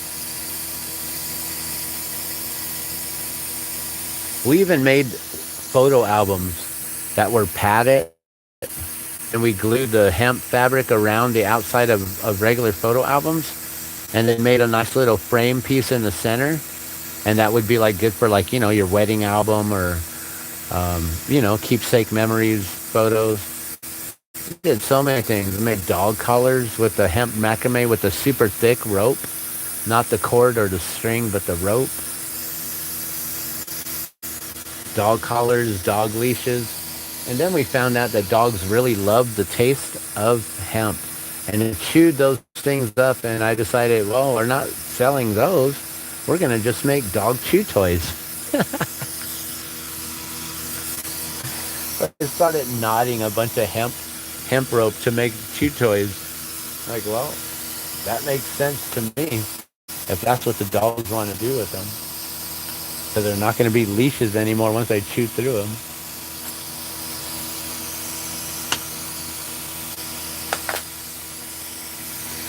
Yeah, that was back in 1997.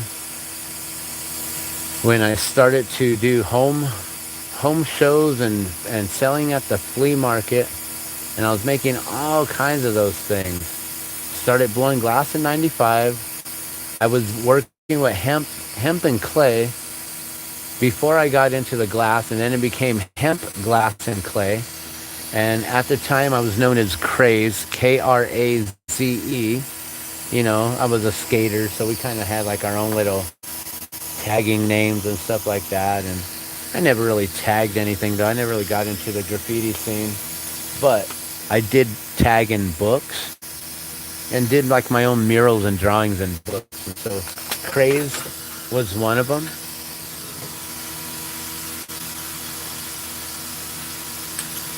And I created Craze Creates, double K. Craze and then Creates with a K. And that was me doing hemp, glass, and clay back in '97, '98. Man, I even had a flyer from back then. It was so cool because I used this like really cool cannabis plant on the sides, and it looked like a Christmas tree on each side. And I had that up for the holidays. And we were doing home showings, so we were just inviting people into our home, mostly friends and family, but there were just random people that we would like give the flyers to. Like, yeah, just come on by. And in the living room, we had like a stand. It was one of those, what do you call those boards? The peg boards. And so we could hang stuff on the pegboard. So we had our jewelry there. We had like the hemp backpacks hanging there. We even made a pair of overalls, which were really comfortable. I wore those things with the hemp denim. Made all kinds of stuff. We even made scrunchies out of some of that material. I remember we had the hemp denim scrunchies for the hair. I've made so much stuff. It's fun. My life has been fun, like I say. I'm happy with the life I've had. Even though there's times of misery and suffering, I am generally happy with my life. I can't complain. And I'm so grateful that I'm now sober, almost about to celebrate 10 years, I think, maybe 11, because I've lost track. So I gotta wait for the Facebook memory to come up this year and see, like, did I celebrate my 9 year, or was it 10 years last year? Because I forgot. But I haven't drank alcohol in a really long time. And I'm grateful for that. Gosh, I was such a jerk when I drank.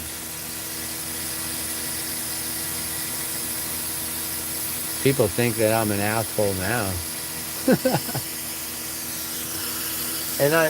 I probably don't even come across that way at all here. But there's a lot of people who think I'm an asshole because I speak my mind and I don't care what anyone thinks. Like, I'm just like very upfront, and I will say things to your face, forgetting that some people have feelings and their feelings get hurt. Oh shit, I just put my fucking foot in my mouth again, didn't I? But a lot of times it's just truth, and some people need to hear truth. And sometimes it might be brutal, honest truth, and some people can't handle the truth. So, I don't know if that's my fault. I don't know if I'm supposed to cater to everyone who can't handle truth. Because that would be hard.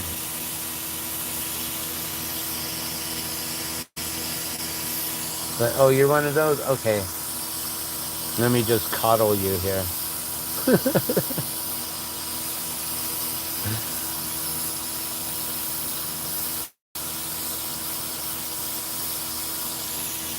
You're one of them. You're a half-truther, aren't you? A half-truther? You just love the half-truth.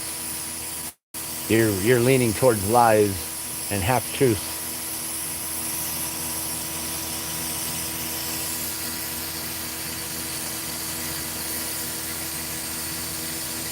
But yeah, I don't know. Maybe there's some videos that I come across as an asshole. Maybe.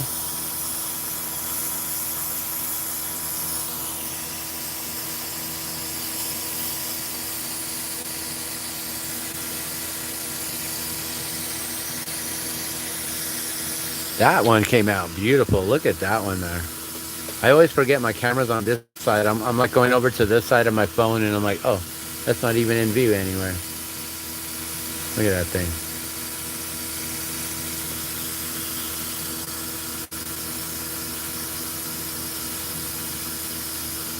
I love that double Mai Tai, man. That Mai Tai, I need to get more of that.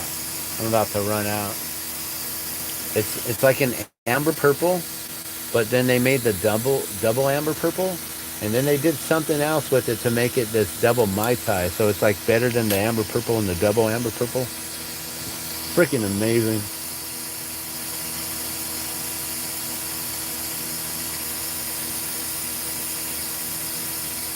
I do need to make some earrings, and I'm thinking maybe we'll just end it here real quick with making a pair or two of some earrings.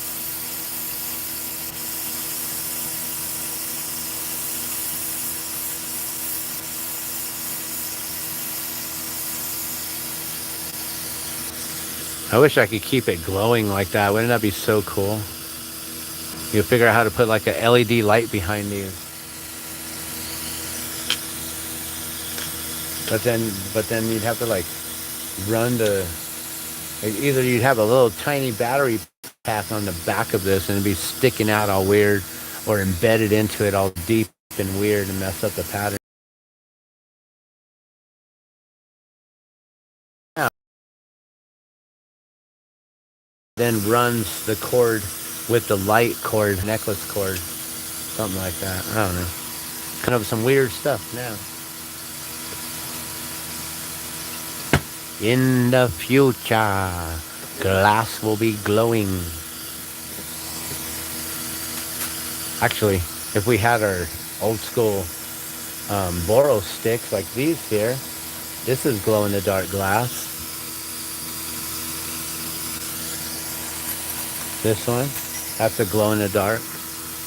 I don't know if I have my UV light here to show you that.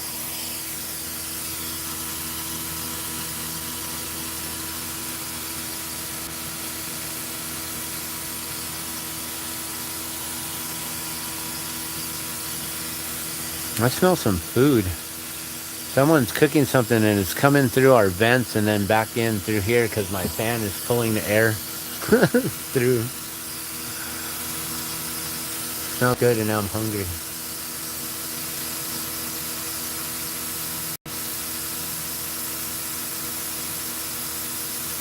Oh, you did mean to crap to close. Awesome. No, I totally get it. Yeah, I did crap to my clothes too. All right, let's finish this off before my wife wakes here. Let's see.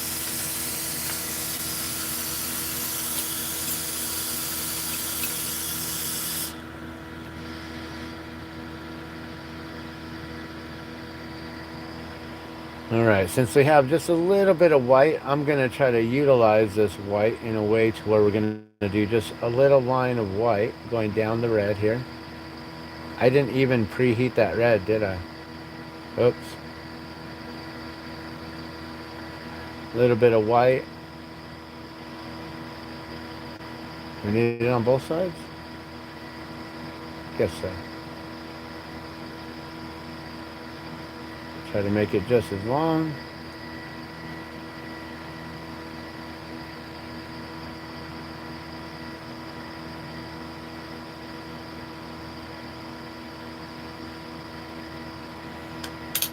All right, so we got two lines of two lines of the white going around that red there. I'm gonna get one of my punchies here. And we're gonna let this all melt down nice and smooth and twist it up. I'm gonna make a couple little skinny candy canes. We're gonna spin the crap out of these. Just kidding.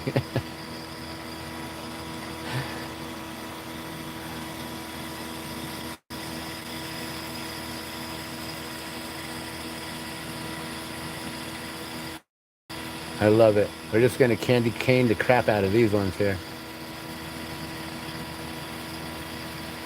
I'm gonna use that now. I love it. So I'm just melting it down. We're trying to get it all to like melt into a nice little blob here, or glob. Spinning it all. And then I'm gonna slowly stretch it.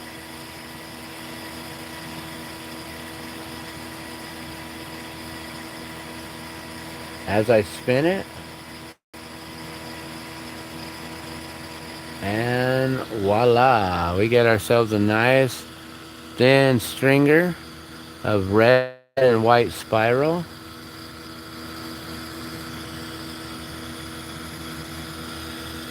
For candy canes.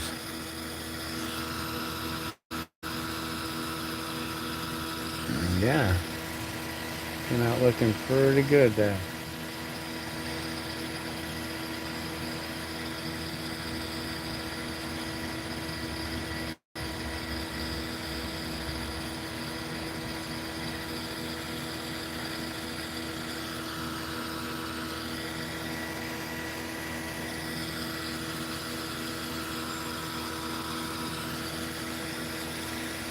Just kind of heating it up right here and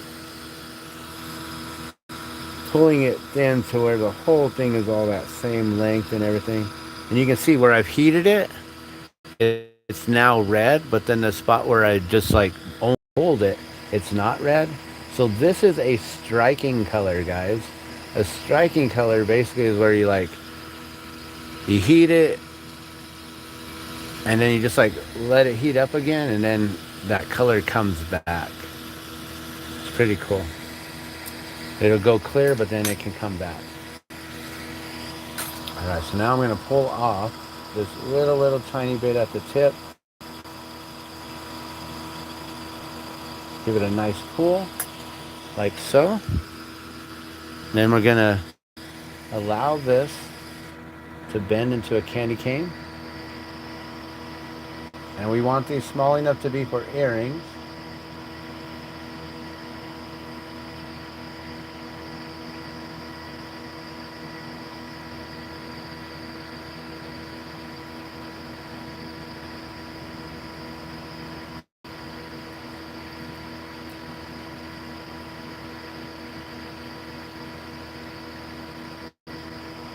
Just want to get that gradual bend in there. You don't want it to bend too tight. You don't want to have it like a 90-degree kind of turn or bend. Just nice, slow, gradual bend here. Bring that candy cane in to itself.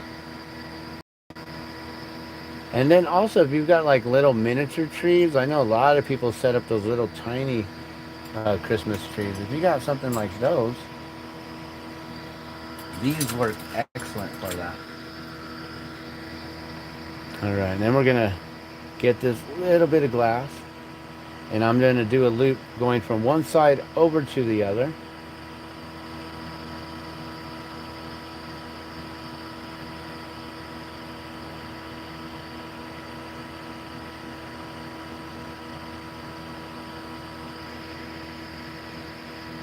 Oh my gosh, my eyes are so bad. I might have to put my glasses on for this year. Wow, I can't see what I'm doing, guys.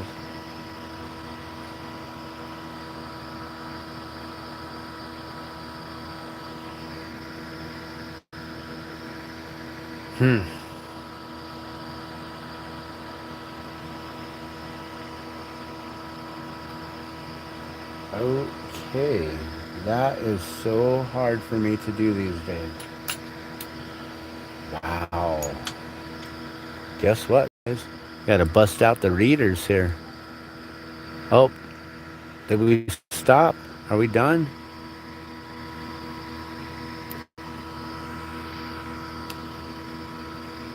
Okay. Wow, that's tight. That's way tight on my face.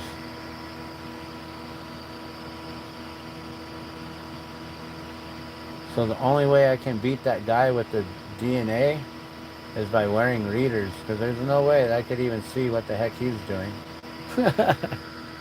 That's why I'm thinking out of anyone in this world, he can probably beat me with the world's smallest glass.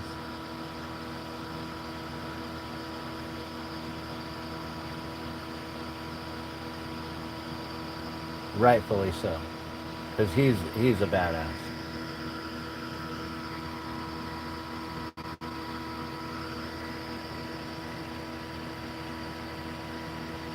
Can you just back up some? Oh, don't get too crazy though.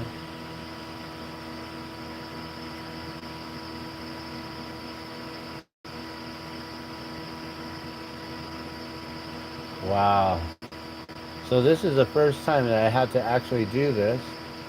My eyes have really gotten that bad since last Christmas. Or since the last time that I've made jewelry or earrings. Trying to make the tiniest. I mean, like, let me see if I can put my finger to that. Like, that's so small, that little loop right there.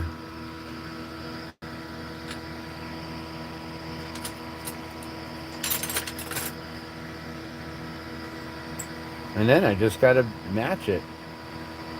So we'll cut that off. Give it a nice good length. Melt it straight up and down in the flame so it's not all weird and twisted. If it does have a little bit of a bend, just try to fix that. There you go. And let's see if we can bring all that color back through for it. And there's a little tiny. I mean, this thing is like about the length of my fingertip. A little bit bigger than my fingernail. And that's a bigger version than I usually would do. Sometimes I make them smaller.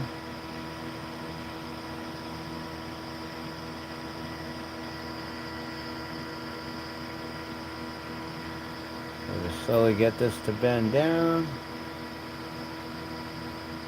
Now we got to try to mimic that same gradual loop as the first one so they match up nice as earrings.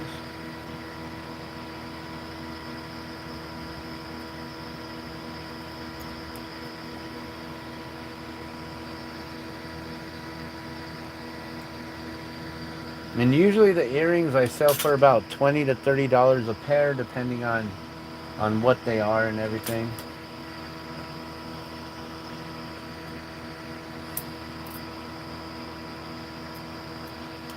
So then I'll pick up the first one that I've made and just, do a quick little visual, like, how's that looking? Pretty good. The one that I made before has got a little bit more of an open top here, so I can open this up slightly.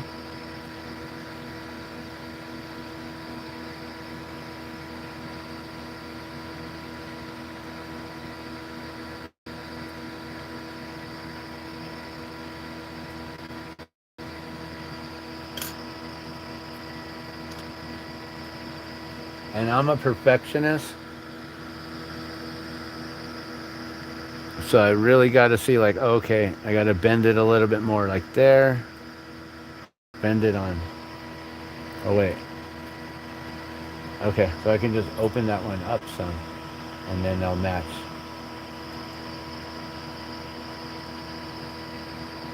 All right, and then we'll put the loop on top of that one in the same spot, going from one side to the other.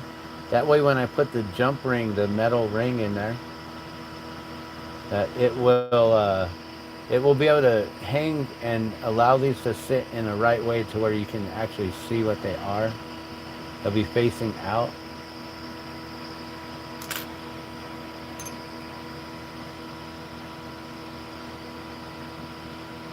That was so much easier with the readers on.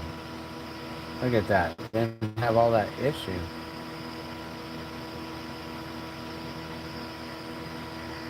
I don't have prescription glasses. I just can't see nearsighted very well at all anymore. And then we just gotta make sure we get about that same length. So we just lift it up, be like, okay, cut it off right there. Boom.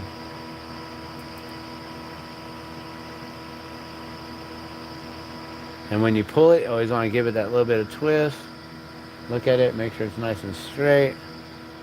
That looks good. Put it through the flame just a little bit to get all that color back through everywhere.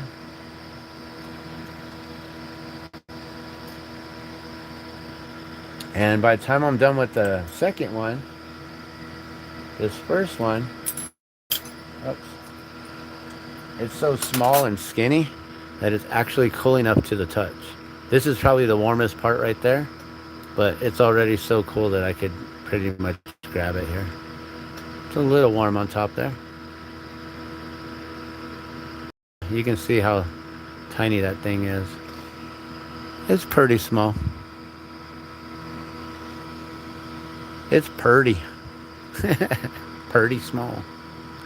Yeah, it's pretty small there. All right. So that's a nice little pair right there. And that second one's a little bit longer, actually.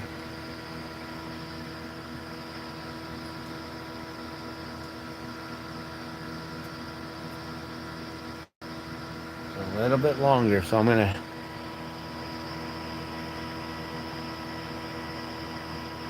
I can match up these two perfectly back together, but I will try to attach it,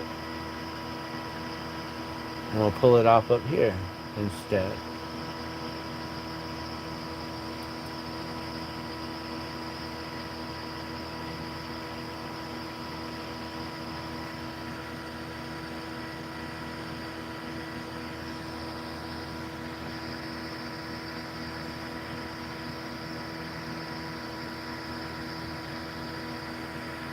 Okay. I'll put those back to back. And we'll see. Did I make it too short now?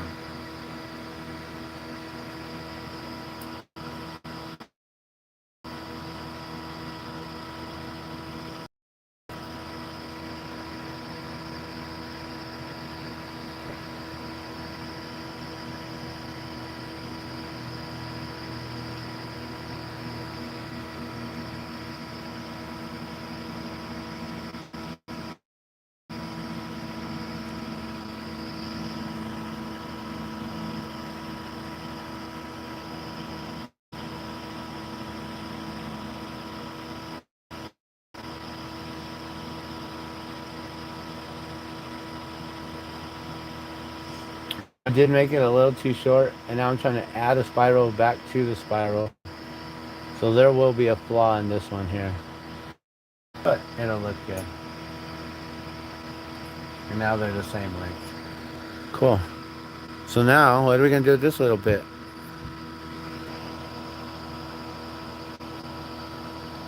Can't make just one candy cane. I can make the world's tiniest candy canes. What are the world's tiniest candy canes? Would it be like something this small? Like a 1 millimeter?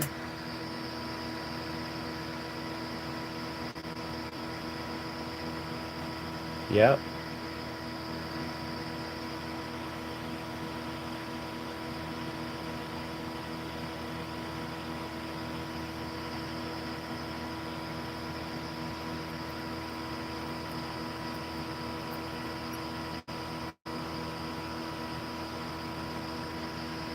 There you go.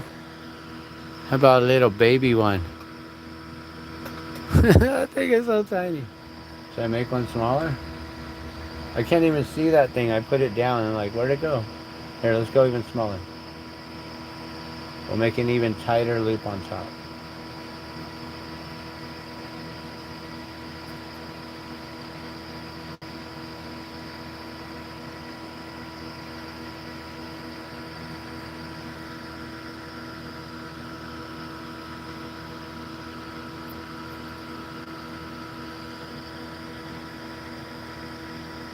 There it is.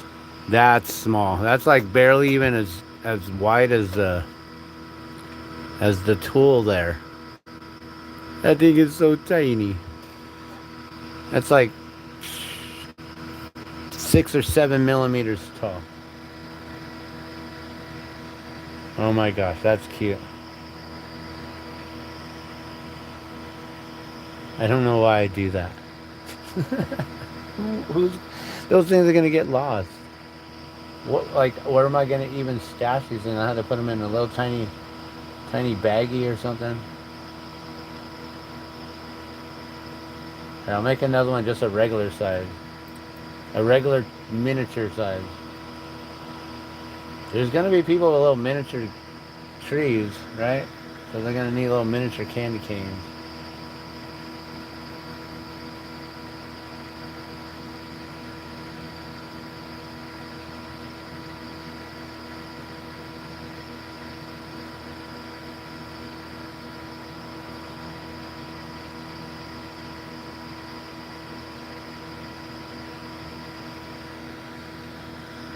All right. Well, there's like a set of 4 or 5 of them there.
Sorry, I'm doing line work and I go quiet.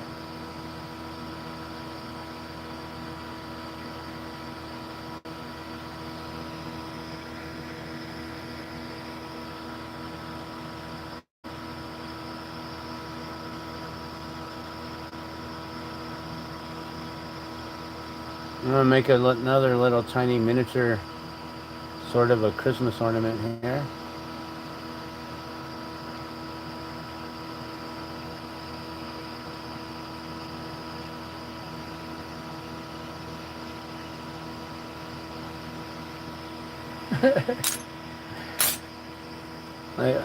Am I even gonna be able to get an O-ring through these holes? We're gonna need a needle and a thread to string these up. Look at that. That thing is cool. And we'll just pull it off and keep it pointy on the bottom.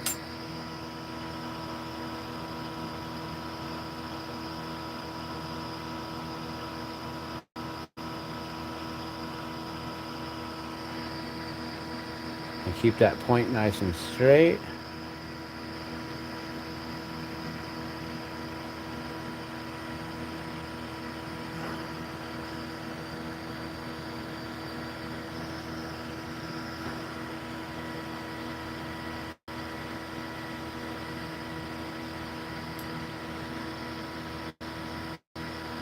Okay.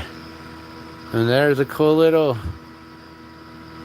I should make a second one for an earring, but that's going to go to the miniature Christmas tree.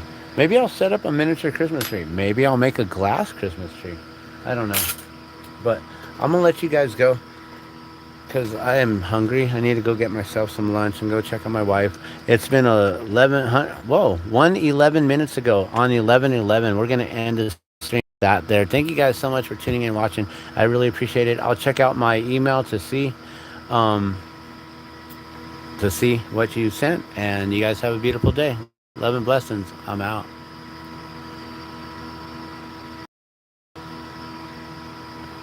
111.